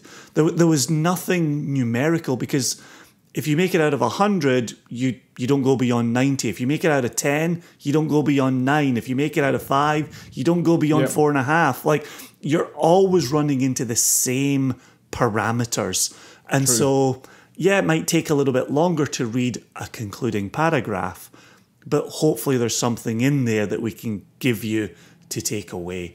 And what's been great is that concluding paragraph has really made its way to our own labels, where we now have kind of a truncated tasting note that tries to summarize the experience of what's in the bottle. But it can be very frustrating when you send out your samples for review and somebody says, "This is epic, amazing, wonderful. I would crawl across broken glass to consume this." 88 out of 100. What happened to the other 12? How do we get the other 12? I understand not everything's 100, like you said, with the 5 out of 5 doesn't mean it's the best whiskey on the face of the planet, right? But it's a damn good whiskey. It was a home run for distillery. me, right? That's right. That's the toughest part, because if you don't have a rating, okay, then it's like you don't really have a way to kind of say where it lands in comparison to the other turkeys. So I have it kind of like that. At the same time, you run the gamble of saying, well, okay, now I'm going to give it this rating, but then somebody's going to go back and find some past review I've done and say, well, wait a minute, whoa, you gave this. So how can you dare give this? But at the same time, it's like I try my best to be as fair. What I don't like is when people just look at the rating and they don't read the review. So like 100%. I had one person that I did the rare breed rye, and I gave it like a 3.75 out of 5. And somebody was like, 3.75 out of 5, that doesn't sound very good to me. I'm not wasting my money on it. And I'm like, did you read the notes and the impression and everything? Like, and 3.75 on my scale is a good rating, but whatever. You can't please everybody. Last thing I want to mention on the review part, that something that I did early on, and I look back now and I would do differently, but this just shows experience, not inexperience to experience. And so I'll leave it there. But early in my journey with wild turkey, when I was writing reviews, I was very, very doting on the dusty whiskeys, and I was very critical of the modern whiskeys. Okay, and if I could go back and do it again, I would not do it that heavy-handed, because what I've learned is that no dusty expression from any distillery tastes like its modern counterpart. No. It just doesn't. Nope. If you go take some old bottling of Old Fitzgerald or Weller or whatever, and you compare it to today's, it is not going to taste anything like it. It's just not. Same with makers. If you take makers from the 80s and makers from now, they don't taste the same. Yeah, different whiskeys. Beam, whatever it might be. And I'm sure the same thing exists in Scotland. And it's because things change. Yeah. And it's unfair to say, well, some expression from 1974, is just so much better than, 2014, and then to blast the 2014 for how many flaws it has, when you're not really looking at it on its own. And that's what I like about Single Cask Nation, is that you guys focus on one cask, and you're not taking that cask and comparing it to every cask ever made by said distillery for the last 50 years. You don't even care about that. You're just like, this cask stuck out to us, that's why we're picking this to bottle. And I feel like I need to be more sensitive to that going forward, as I need to realize that whether it's a single barrel or whether it's a blend, whatever the expression might be, judge it on its own merits, or flaws, before being quick to compare it to so many other things that may have no way or no chance of even getting in that same ballpark, because it was distilled 40 years ago under totally different circumstances with totally different equipment and means. And anyway, so that's one thing that I would like to tell everybody, bashing modern wild turkey and comparing it to dusty wild turkey, is that, get over it. I mean, you're not going to make dusty wild turkey now, So enjoy what you got, but, if you don't like modern wild turkey, maybe you just don't like modern wild turkey, but don't bash it because it doesn't taste like what it did 40 years ago, because 100%. The same thing exists for every other distillery out there. Okay, so final question. Looking forward, in time. What does Wild Turkey have going on now, or what are they working on now that has you excited about them and their brand writ large for the future? Okay. Well, I love their rye. I think that there is great potential to grow in the rye department. We only have a handful of rye expressions. I think that we've yet to see what can be done. You could have something that's very mature, like talking about getting older than Cornerstone. They've just introduced rare breed rye, which is a cask strength. I haven't had that one yet. Oh, it's awesome. Nice. And I mean, it fits a niche. It's very much comparable to rare breed bourbon in the sense of, you have 101 bourbon and rare breed kind of kicks that profile up a notch. Yeah, sure. Same thing here. You have 101 rye and rare breed rye just takes that profile and kicks it up a notch. Okay. So, you have something new there that's real exciting, which is barrel proof, rye. But I think there's more room to grow in the rye department. And one thing that I hope that they do, and I've talked to Bruce about this before, is that, the bourbon recipe is Jimmy's bourbon recipe that was passed down to him from Mr. Hughes, and that's that one bourbon mash bill that they're known for doing. I don't think they need to touch that. That's what classic Wild Turkey right there. That's pure Jimmy Russell. Okay, but Jimmy doesn't like rye whiskey, and he doesn't really care for it other than making sure it's a quality product to market. So it would not infringe on his legacy, to change the rye mash bill or introduce new rye mash bills. So maybe they should keep the Kentucky rye mash bill that they presently have and continue to bottle 101 rye and this type of thing. But maybe they could go back and do other rye mash bills like that are higher in content, like 65% or 80% rye. Maybe some of these mash bills that Wild Turkey used to source for their rye, which came from Baltimore and it came from Pennsylvania and Illinois. Those are areas that they could grow in, and without messing with Jimmy's legacy at all. Like you could change the rye all day, and he wouldn't care. So then they also could do. I think finishing is becoming a cool thing now. Like for the longest time, finishing in bourbon wasn't really, like I've had Sherry Signature, and that was cool, but it wasn't all that great. And then the Master's Keep one was when Eddie decided to pick up Revival, wow, that's amazing. And then this latest. Bardstown Bourbon Company has a Chateau de la Baude finished bourbon. I don't know if y'all have tried it yet, but so it's Armagnac finished. It's awesome. I mean, it's really good stuff. And I'm thinking this is an area that Wild Turkey could grow in. So we've had Sherry Signature, we've had Revival, but I mean, there's rum casks, there's Armagnac casks, there's cognac casks. I mean, the sky's the limit, as y'all know with Scotch. I mean, there's a lot of finishing you can do. Wild Turkey even has their own barrels they could finish in. You could take rye and dump it into bourbon barrels, ex-bourbon. You could take bourbon, dump it into ex-rye barrels. Yeah. There's a lot of potential for Wild Turkey to grow. Their single barrel program could become, barrel proof. That would be awesome. Yep. They could have NCF rare breed, because right now rare breed's still chill filtered. So that's something to look forward to. I'd like to see some age statements come back. Beam's bringing back age statements. So you got 9-year Knob Creek, 12-year Knob Creek, 15-year Knob Creek. All right, Wild Turkey, let's bring back the 12-year 101, Let's do it, So there's a lot of room to grow. One last thing that I'll mention too is that in that Whiskey Barons line, which never really impressed me until Saffel, but when Eddie made WB Saffel, I was like, now this is really, really good. So if y'all haven't tried WB Saffel yet, Eddie put a lot of time into that one, and that is a killer blend. I'm like, this is what rare breed should be. Like it's only sold in $375. So I mean, you're paying $50 for a $375. But in my opinion, that one is worth it because it has the taste of a $100 LE, like if you were buying it in a $750. So to me, it's worth the price. But WB Saffel it's very good, and Eddie put a lot of time into it. It's a very nice blend. It's like a 6, 8, 10, and 12, but it's mostly 10-year bourbon, and it's bottled at 104 or 107. I'm drawing a blank on it, but anyway, just over 100 proof, and it's good. It's excellent. Oh, that's so fantastic. So well, thank you. Yes, thank you guys. I enjoyed it.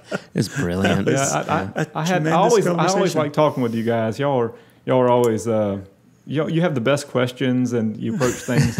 It's not the typical Q&A. Not that I don't mind the typical Q&A. Sure. But it's always fun talking to you guys because I get that little bit of different perspective there from you guys. Yeah, I'm glad I could still ask why wild turkey. That's the deep dive is what I'm known for.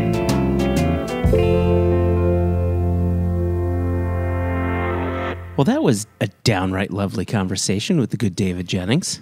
He's a wonderful fellow. And our bottling of wild turkey has been phenomenal and wonderful and amazing in its own right. Arguably one of the best things to come from it is our friendship with David Jennings. Yeah, I can't add anything to that. So let me add this. Yeah, go ahead. Since we recorded this interview with David Jennings, Yes. do you know where his book can be found? I was so excited to hear this as we're having the conversation. You can hear it on wax, and he's saying, "Oh, I just want to get my book into the visitor center at Wild Turkey." And guess where it is now? It's in the visitor center at Wild Turkey. I saw the image on Instagram and I messaged David immediately. And you know me, social media, texting, blah, blah, blah, blah, blah. I'm not overly interested in it. I don't do a lot of it. Immediately, the second I saw it, I messaged him and I said, "This is so wonderful and so well deserved. I could not be happier for you." And since that has happened, his book has sold out. The first run has sold out, and he is now exploring avenues for a second publishing run. Yeah, I found out about that. I was on Instagram, and he and our friend Robin Cooper, who's Yes, right, who's absolutely a Scottish guy. He's with Campari. He used to focus on Glen Grant. Now he focuses on a few things. You say Scottish lad, he's a bagpiper. I didn't know that Robin was a bagpiper. He is. When he was living in San Francisco, he would sometimes post, again, social media posts. Is that the correct nomenclature? Is that how the kids say it? He would post a social media post. I think yes, that he would up a post. I think that's how they would say it. Let's up the post. So out my depth. But he would post videos of himself practicing his bagpipes. That's fantastic. I didn't know that. But anyway, so the two of them. If you didn't know any better, you would simply think it was a Scotsman fucking an octopus in San Francisco.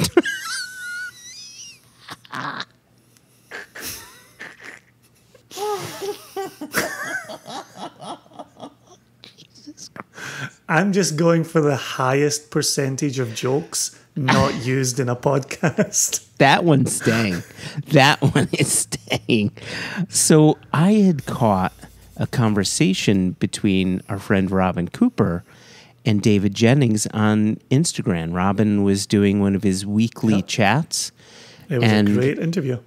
I'm not on Instagram a lot, but I saw it said Robin Cooper is going live with David Jennings. And I said, this is going to be good fun. So I put it on and I'm watching, and I think I may have been cooking dinner at the same time. Like, it was just great being a fly on the wall during that conversation and hearing David talk about the history of wild turkey and the Russells and the Rippies, and then hearing, Robin's viewpoint as well. He had some really good knowledge to pop in, and he made some wonderful connections to Glen Grant and wild turkey and Dennis Malcolm and Jimmy Russell, and both of these guys just born into whiskey. Yeah, it was really great, and it was during that conversation where I heard that David had completely sold out of his book, that he was looking for a second printing. And I thought that was just such wonderful news. But again, it speaks to what we said before the interview. It's a well-written, well-presented book on the history of wild turkey and the people behind it. Mm-hmm. You don't sell out. You don't get into the visitor center with something half-assed. No. And David, as you can tell by the interview, is not a half-assed guy. He is full ass. He's full ass. Yeah. Yep. I've always said that about him. Full ass. He is all the way. All the way. You and I wanted to share a little bit of news, seeing as we're talking about American spirits. I thought it'd be good to do that slightly deeper dive into our Balcones bottling, which will be released. Extra, extra! Read all about it! Life story of Playboy Penny! Extra, extra! Extra, extra! Read all about it! Me and that Playboy... Our listeners, and likely you too, Jason, have noticed that before waking up the Paperboy, I did not mention when this Balcones will be released. I actually cut it off, and that's because we don't have a specific date. I know we're thinking sometime in September. It could be early September. It could be late September. We honestly do not know. We're not here to talk about the release date. Rather, we're here to talk about the selection process of the Balcones and how that all went and what people can expect. Yeah, and just like in the last episode of One Nation Under Whiskey, we did a little deeper dive into the Whistle Pig. Mm-hmm. And, you know, it's so interesting. And I know we'll come back to Balcones in just a second. But this Whistle Pig is such a great example of you and I making selections and then negotiating price and then working on contracts and then securing the bottling date and then working out labels and then getting TTB approval. It's a long-ass process.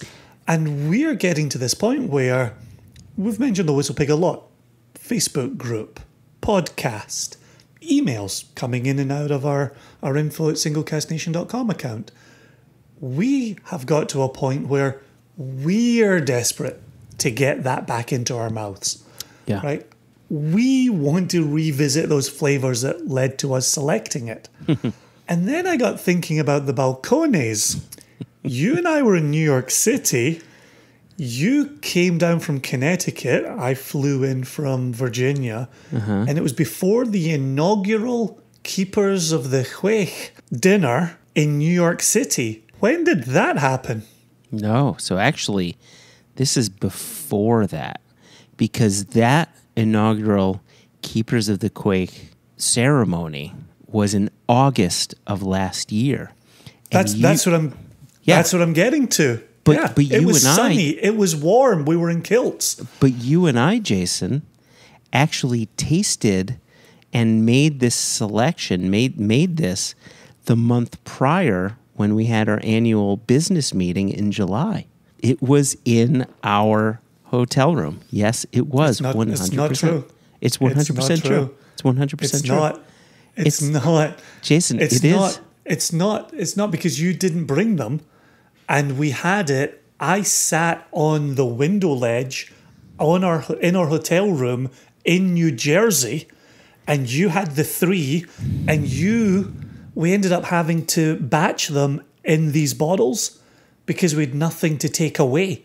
This was all we had were the bottles that you'd brought them in. That's right. No, you're right. Yeah. I'm getting the two totally mixed up. So yeah, but it's interesting because I don't recall if we made any selections at our retreat in July. Yes, we did. Did we? Mm-hmm. What did we select on retreat? Our 1991 Aberfeldy. Jesus Christ. Yep. That's a good one to bring up because I don't remember first tasting that. Mm-hmm. Yeah. But to the Balcones at hand. So you're right. This was in August. We were in New York City together. This was at the Keepers of the Huech inaugural banquet. And we had a selection of samples to choose from. And what I found most interesting about all of them was, and I hope when the folks from Balcones hear this, they don't get upset. So I'm going to say it in the right way, in the correct way. These, I would nobody loves a Joshua disclaimer more than me. Oh boy, well, okay, there goes another relationship. One of my own personal takeaways was that of all the samples that we've tasted, none of them seemed complete. right? This is one of the things that's always the most difficult, is finding a single cask that is going to deliver to you something that a master blender can do with a series of casks. And I remember first mentioning that when we were at the Westland Distillery and we were doing, and I'm getting a bit tangential here, but it informs the story. And we were doing a Westland single cask selection with 20 to 25 single cask nation members. And I explained to everybody in the room, with Matt Hoffman in the room, that there are some casks that we said no to, not because it wasn't bad whiskey. It was good whiskey. But the certain casks that we said no to, it was quite obvious they were component whiskeys that would make a larger release that much better. And so and Matthew Hoffman was like, I'm so glad you said that, because that is what we see most often. When I make a whiskey, I'm dealing with components. The single cask that does everything, in honor of David Jennings, is a rare breed. So I remember tasting these. Hold on, I know you want to interrupt me. I'm not going to let you.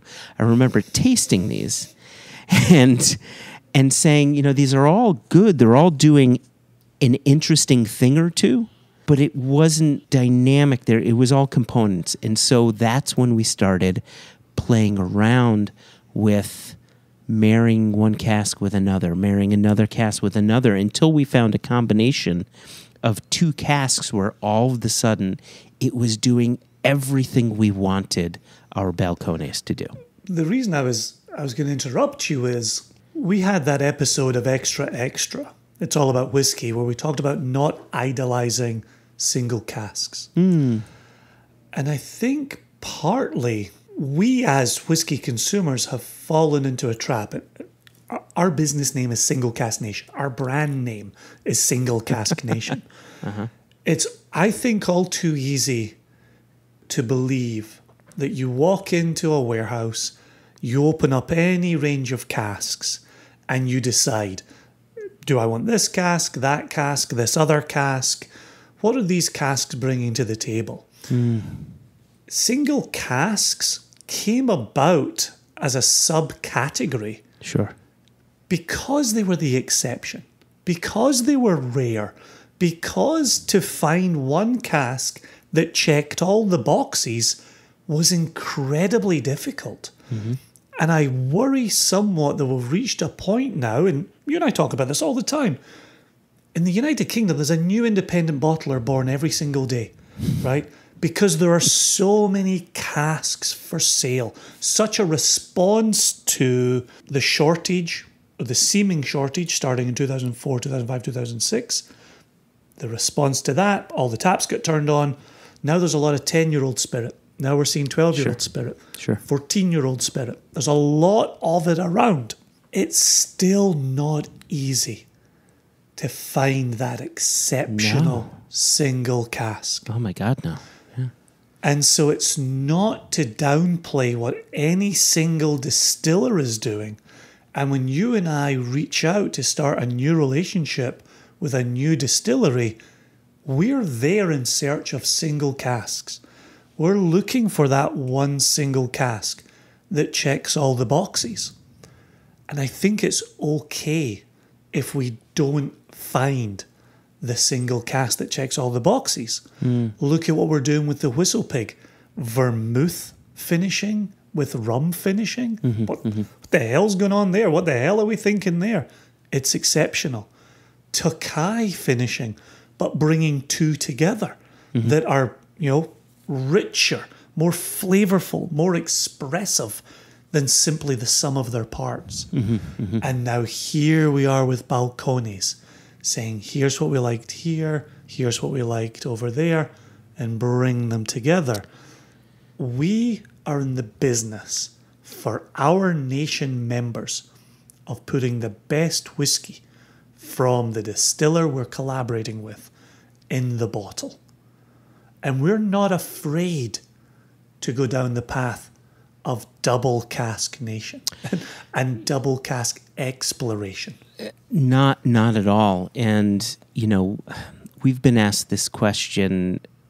Well, multiple. I know I've been asked this question multiple times over the past almost 10 years since we started the business, and that's, you know, when a distillery gives you casks to choose from, do they get upset when you say no to something? Exactly. Right? And the fact of the matter is, A, there's a good chance they may not have tasted the casks themselves. And B, everybody's palate is different. And so what I may love, someone else may not love, and vice versa. And then that by extension, the question would be, geez, would a distillery be upset if you married the two casks together because is that sending a message to them that the two casks weren't good enough? No, that's not the message. The message is, we love Balcones, or insert distillery name here. We want to do work with you, and we want to get to a place where we're both proud of the spirit and you're proud of the spirit. And it's really as simple as that. There's no one's getting upset. We're saying that didn't work for me. Okay, let's move on. There's more casks, right? Let's move on. So, Exactly. Yeah. So when we reached out to Balcones and said, this is what we've done. We hope it's okay. We've married these two casks. They were perfectly fine with it. And I want to give a little bit of detail on what these casks were. So they had offered to us new charred oak and Hungarian oak and refill oak and all this stuff. And what we had to choose from was all 4-year-old spirit. I think it was all 4-year-old spirit. Anyway, and it was a multitude of different fill levels on those casks. And what I personally was most interested in were the refill casks. I wanted to see something that was a bit more spirit forward with Balcones, and we tasted that, and that was, of the single casks, that was probably my favorite of the bunch. But I also felt like there was just something missing, like, geez, it could use just a bit more oak going on. And so we took one of the first fill, or not first fill, but like new charred oak ones, and married that together and did a full 50-50 on that. And that's when it sang. Like, the oak wasn't taking over and the spirit wasn't taking over. The two married together so perfectly. And so to the point where you and I actually created some samples. We let those samples sit for a few weeks, and then we returned to them, and it was still just as good. I don't recall there being an evolution, but I remember saying, yeah, I still like this. I still think that this is really good. Well, and to show off, just like we've done with Westland, to show off the best of American single malt and not sell anybody short. Mm-hmm. And to know that we've established ourselves on the back of Scottish single malt. Mm-hmm. Mm-hmm. It's a big ask to come into America. The barley is essentially different. The climate is different. The casks are often different. Mm-hmm. And so it's how do you still tell a consistent single malt story but allow those differences to shine through? And so I'm excited for it. Balcones, our second American single malt release. That is 100% correct, right? Yeah, before that it's been Westland. And now it's exactly. Balcones. Yeah, this is exactly. Super and I was going to quickly throw in. Go ahead. We've enjoyed the best of both worlds in working with Westland, where we have done single casks with them, but then for the Whiskey Jubilee bottlings, we did some blends with them, some blends of casks, and so we've had that opportunity to play around when you get to say things like, it just needs a little X. Right? Just needs a touch more Y, right? And how do you go about doing that and getting that? And so I'm excited that Balcones was cool with us putting a couple of cask samples together. I'm excited to see what it's going to do in the bottle and get that out to members. Yeah. Yeah, so again, this should be September time. I think we're targeting somewhere around $85 a bottle. Which is a nice handsome little price for that. You had mentioned before, and I want to get this out there really quickly. You had mentioned before the best of both worlds. Yes, and sir. so really quickly, gun to your head, are you a Sammy Hagar or David Lee Roth guy? Just as you didn't see the appeal in Blade Runner, I never saw the appeal in Van Halen. At all. Like, not even other way. ironic, not even, you're in a karaoke bar. Well, okay, I forget who I'm talking with. Imagine you go into a karaoke bar No, and you no, had Van Halen no. songs. Okay, let's say. Now, for me, it was Sabbath, it was Zeppelin, it was AC/DC, the California hair band style. Nah, wasn't there for me. I'm a David Lee Roth guy, like through and through. I It thought makes sense. Sammy it just got. You had Eddie Van Halen focusing too much on keyboards and less on guitar. Sammy Hagar was just this curly-haired, roly-poly dwarf that I didn't care to put my eyes upon. And David Lee Roth was just this ultimate showman, an absolute That's true. maniac. And That's true. the music is, I have to tell you this really quickly. Whenever Hot for Teacher comes on the radio, I have to blast that as loud as humanly possible. The drums on that, holy fuck, great drums. Really good. I think that's fair. So, it's I did. My best friend in college, in uni, in Glasgow, huge Van Halen fan. Huge. And I still liked him well enough. And it's not like I'm a massive Van Halen fan, but it's one of those things that comes on the radio and I hear David Lee Roth and I just want to turn it up because it's just ridiculous 80s, schlock, which is just fun to listen to. Anyway, before we get out of here, we promised our listeners that we would incorporate a listener email into this. Now, you, sir, have the questions at One Nation Under Whiskey on your laptop. Or so you say you do. Or are they on your phone? I have them. I don't have them on my laptop. If you check the transcript, I never said they were on my laptop. We're going to jump in the Wayback Machine, just like Arnold Schwarzenegger did in The Terminator. We're going to do it with our email selection this week. We're going to go all the way back to the middle of June, which was approximately 6 weeks ago. And we're going to return to an email from Ariel Green, who's a jolly good Nation member and a jolly good listener of what we put out with One Nation Under Whiskey. And so this is a good long email, and we've got all the time in the world. None of us are going anywhere. J, and J, which has become a common salutation in our email account. That it has. First off, I loved this week's podcast. The way Daniel, and that was Daniel Whiteson, astrophysicist, Particle physicist, just like I said. The way Daniel discusses things is so relaxing, and you can really tell that he loves what he is talking about. Yeah.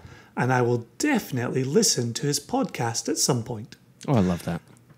I think that the quote-unquote celebrity interviews that are not focused on just whiskey are enjoyable, and I am always interested to listen to them because I know that if they got you to stop talking about whiskey, then what they have to say must be really cool and interesting, which I think is a very interesting way to look at that.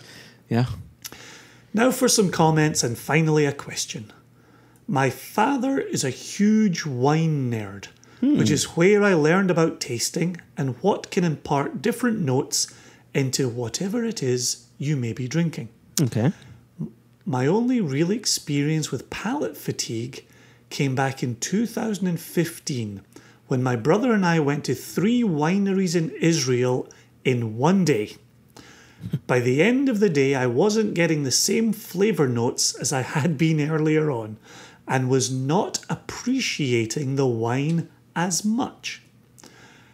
As I don't taste things for a living, it is not something that I think about often, but it is important to have an understanding that fatigue is in fact a thing. I know that chefs and sommeliers live in fear of losing their sense of smell or taste, and there's an excellent episode of Chef's Table on Netflix that talks about the chef of a restaurant in Chicago who got tongue cancer and had to go through crazy treatments in order to recover. It's not a normal thing to wish someone, but I hope that your noses and tongues stay healthy so you can keep picking delicious whiskies for the nation to enjoy. Thank you. And I'm going to throw in at this point that I don't want to say I was taking coronavirus lightly, but I do remember in the very beginning when a lot of us talked about it as, it's just like the flu, and you get sick for a couple of weeks and then you bounce back. The day I heard that it was affecting people's sense of smell, Yes. you better believe I took it 1,000 times, 10,000 times more seriously than I'd been taking it. And from that day, I have washed my hands thoroughly when I've been out. I have worn a mask in the store. I have kept 6 feet from every human being who comes into my vicinity. Oh boy, was that a game changer for me with coronavirus. Same. I just wish you would also wash your hands after you go to the bathroom, but that's another story. Continue with the email, Jason. If wiping his hands on his trousers was good enough for my father, it's good enough for me. Continuing. A few years ago, I watched a documentary called Somm about 4 sommeliers who were studying to take the Master Sommelier exam. I watched the same thing, Ariel. And they talked about the interesting things that they do to keep their noses fresh. Basically, what they do is smell everything that they can lay their hands on and try and associate different smells and flavours to different types of and regions of wine. Mm-hmm. One of the notes that stuck with me is when one of the 4 gets a note of fresh tennis balls and cut hose. I have only done 1 blind whiskey tasting, and I correctly identified that one of the whiskies was a Highland based on the flavour profile. But I couldn't begin to try and identify the regions, much less the distilleries of the other ones.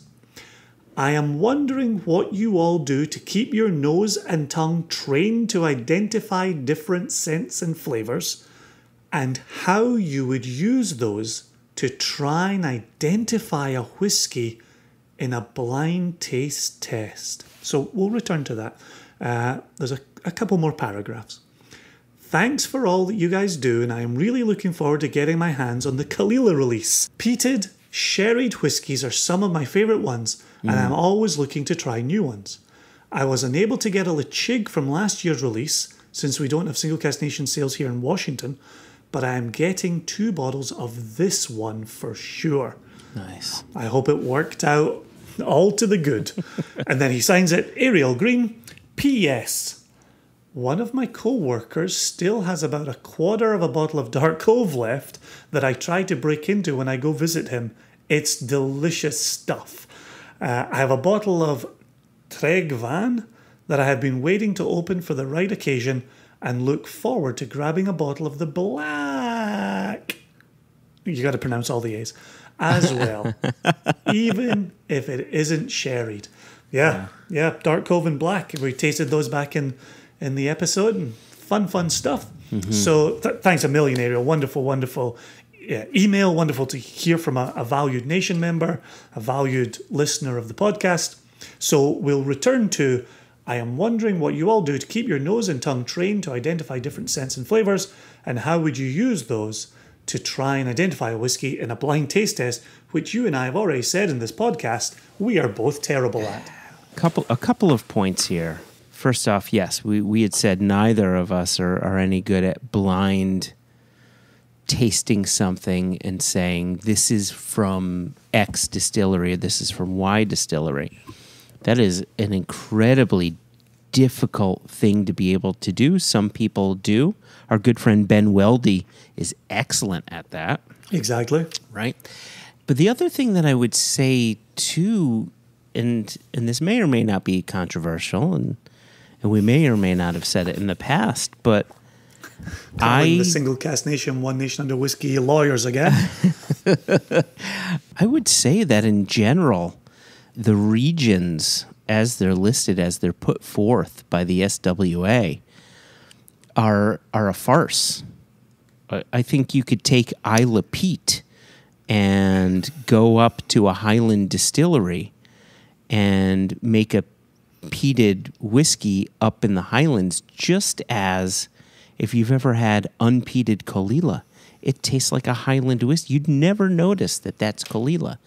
But the only thing that makes an Isla whiskey Isla is the physical terroir used, the actual turf, the actual peat from the ground to dry the barley that says this is an Isla whiskey. And this is why we and many other people often talk about the difference between Highland peat and Isla peat. And now I would have a hard time calling it a farce. A farce is a bit strong. You think As we so? discussed with Mitch think so. in One Nation Under Rum, they're a valuable jumping off point. Could you take peat from X and take it to distillery Y and make something similar? Maybe you could.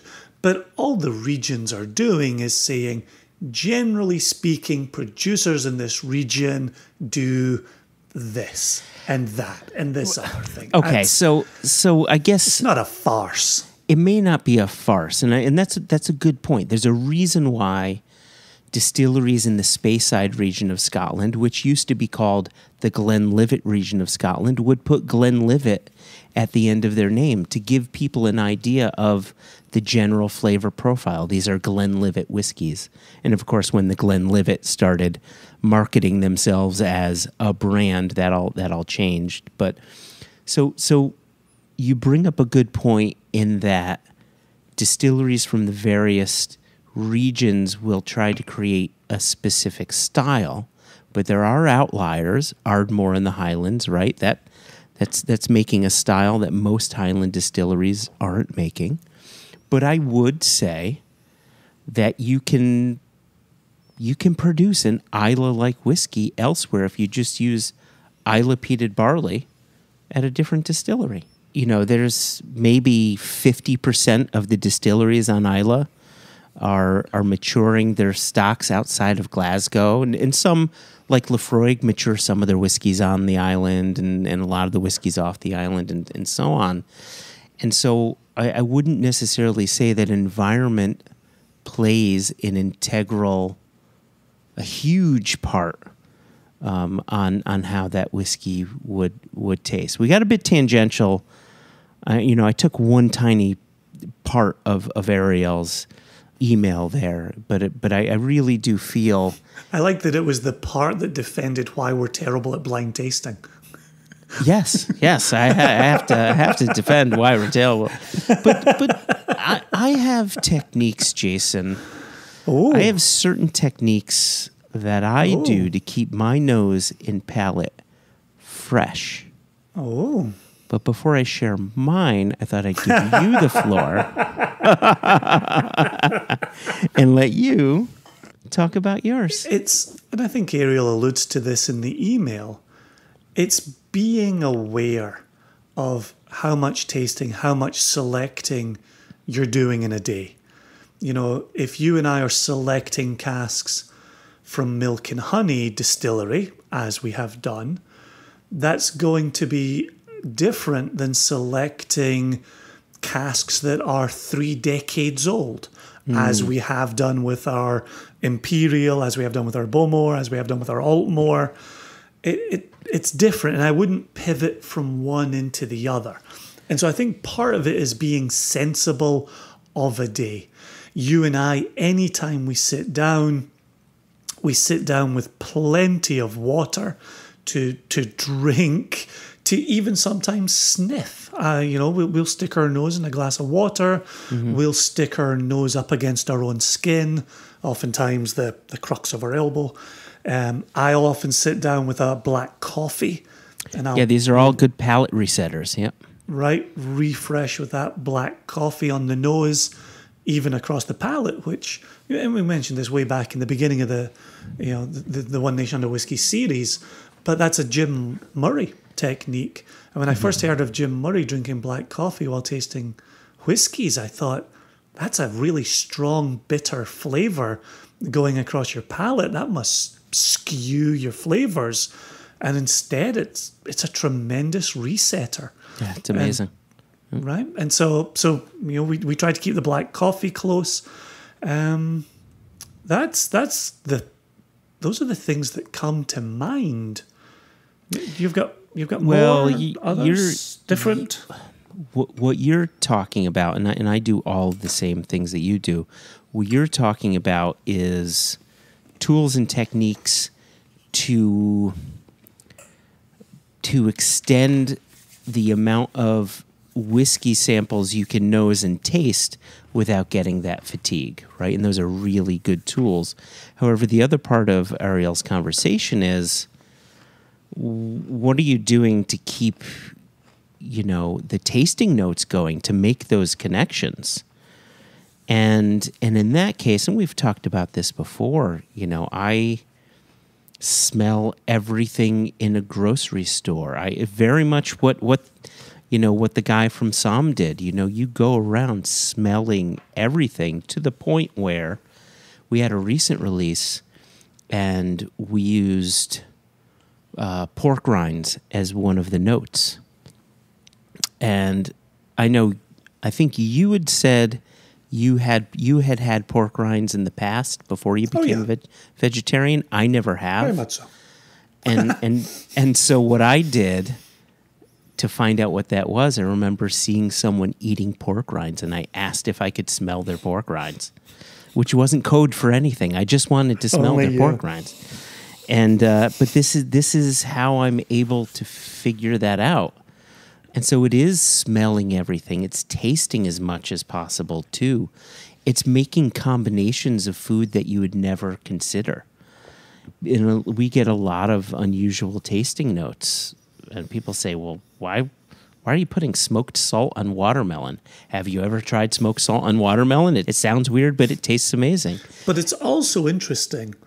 Oftentimes we'll say to people, pay attention to what you're smelling when cooking or when baking or when in the store, and then look for that note when you've got a whiskey, right? Yeah. If you recognize the ginger, if you recognize the pepper, if you recognize the nutmeg, right? But the thought of doing what the sommeliers in training are doing, which is taking an aroma and placing it with a region or placing it with a specific whiskey, like that's a real nice way to fine-tune the olfactory system and keep that, I'm using it metaphorically, using that muscle working, right? That muscle memory working. Yep. That's a real interesting idea. The one thing that I want to add to this, and this was something, Jason, that you and I talked about recently, when it comes to selecting casks, I'm starting to put a bit more importance onto when that whiskey is being tasted. So when you and I normally taste, we're tasting in the morning, right? When your palate is nice and fresh. But the fact of the matter is, most people are not drinking whiskey in the morning. They're drinking whiskey after their day is done. They've had breakfast, lunch, dinner.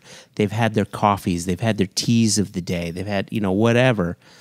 And their palate is affected by everything that went on in the first 12 hours of the day. And so I found it very important to go back to the samples that we want to give either a thumbs up or a thumbs down to and taste them in the evening when everyone else tastes a whiskey. And I got this idea from being in the recording studio. When my bands would go into the recording studio, the sound engineer had his amazing monitors that we would listen to, right? That's your early morning taste, right? These amazing monitors where you hear every little bit of the sound.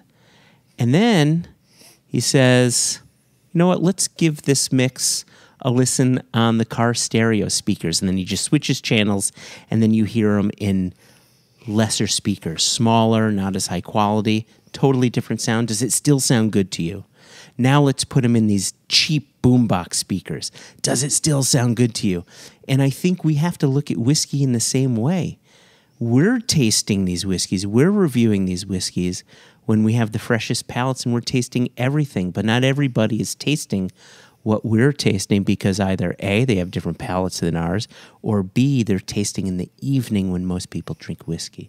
So it's been important for me to take that approach.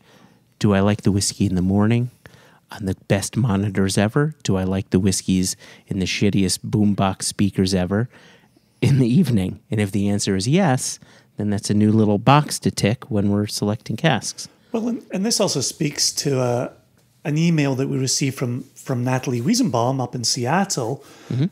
Oftentimes we'll talk about Natalie and Liz. This is the wonderful Natalie. And she was alluding to when you open a bottle, right? And you and I have talked about this on the podcast. When you first open, and it could be single cask nation, right? You receive that bottle. It's crossed the ocean. It's sat in a warehouse. It's sat in a UPS delivery truck. It's come to your front door in a summer month, and you've opened it because you're excited to finally have that bottle, and you pour it. We know for a fact that first pour out of that bottle is not going to be like the rest of the pours out of that bottle. And again, the reason I bring this up is because we've alluded to it in the beginning. We've talked about somehow bottle oxidation. We've talked about some kind of molecular level of marriage happening within the bottle. And now we're talking to where in the day you taste, how you've lived that day to get to the taste. And now we've got to where are you in your bottle when you're drinking it as well. There's so many factors in play here that on one hand, you and I are deciding how to spend company money on cask selections and company bottlings. And then we've got members of the nation who are saying, well, I'm drinking this in the evening, or I'm drinking this the day it was delivered to me.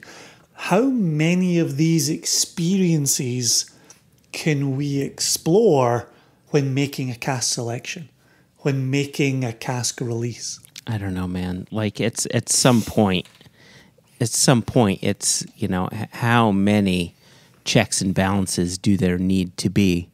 And we've talked about this in the past. Sometimes it's just simply a matter of, is that a great whiskey? Yeah, that's a great whiskey. Let's not even focus on notes. Am I enjoying this? Do I keep coming back to it? Right? We've talked about this at tastings. I think we've mentioned on the podcast before, where we're at Westland picking some new casks, and we're trying to figure out which cask to go with, not realizing we kept going back to one sample over and over again. Meanwhile, we're hemming and hawing, but naturally we kept coming back to it because we found it engaging. We found it something that we wanted to drink. Well, and really for the course of this year, we've been borrowing John Glazer's word. Is this whiskey compelling? Is it compelling? Yeah. Yep. Right? We keep returning to that as well. And so, there's no ideal moment to enjoy your whiskey. It's just a thing you do. There you go. Well, I think on that, Jason, we covered a lot of ground there. We covered a lot of ground. So before we head out of there, I was just going to say on that, let's get out of here. But I want to remind people if they want to get in touch with us, how they can get in touch with us, and they can email us. That we do. It's a thing, right? It's what it is, what we do, that we do. Sometimes, every now and again. So you can email us, questions@onenationunderwhiskey.com. You could tweet at us, which no one seems to do much anymore these days, but I guess Twitter's still a thing. Dude, is Twitter still around? I think it's still around. It is. Okay. You can tweet at us at One Nation Whiskey. You can Instagram us, direct message, I guess is how the kids do it these days, at One Nation Under Whiskey. And then there's always our Facebook page. Just go to Facebook, go in the search bar, One Nation Under Whiskey. And as a reminder, and I don't know why I'm reminding people, we've been saying this for nearly 4 years, we never spell whiskey with the E.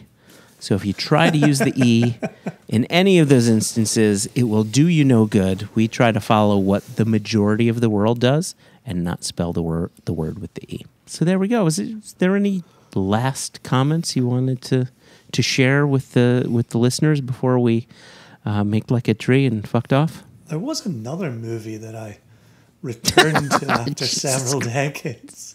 Lady Chatterley's Lover, was that it? Speaking of Skinamax? Do you know, speaking of Skinamax, wasn't the Highlander TV series on Skinamax and had a little bit of flesh in it? I don't know because A, I thought the movie was pure hot garbage. So B, I never watched the series. It was so bad. I would go so far as to say the TV series is hot garbage and the first movie is exceptional. If you allow it a lot of leeway. Like the Scotsman playing a Spaniard and the Frenchman playing a Scotsman. You're right. And Clan McGregor. Connor MacLeod? Clan MacLeod, is that it? Ian MacLeod? No, that's a whiskey company. Until next time, Joshua and our very, very dear listeners. Cheers to David Jennings. Cheers to Ariel Green. Mm-hmm. Cheers to Natalie Wiesenbaum. I know we covered your email in short shrift, but we weren't going to cover it at all, and it jumped into my head brains. Thanks as always to you, Joshua, for all the editing, and to all the listeners for putting up with our One Nation Under Whiskey silliness. And thank you, Jason, for eating a dictionary earlier and coming out with words like piebald and what was the other one? Rubenesque, anti-disestablishmentarianism. I appreciate all of that. But no. You take your flocky knocky nihilipilification and get the hell out of here. Cheers, Jason. Chin chin. 2 chins.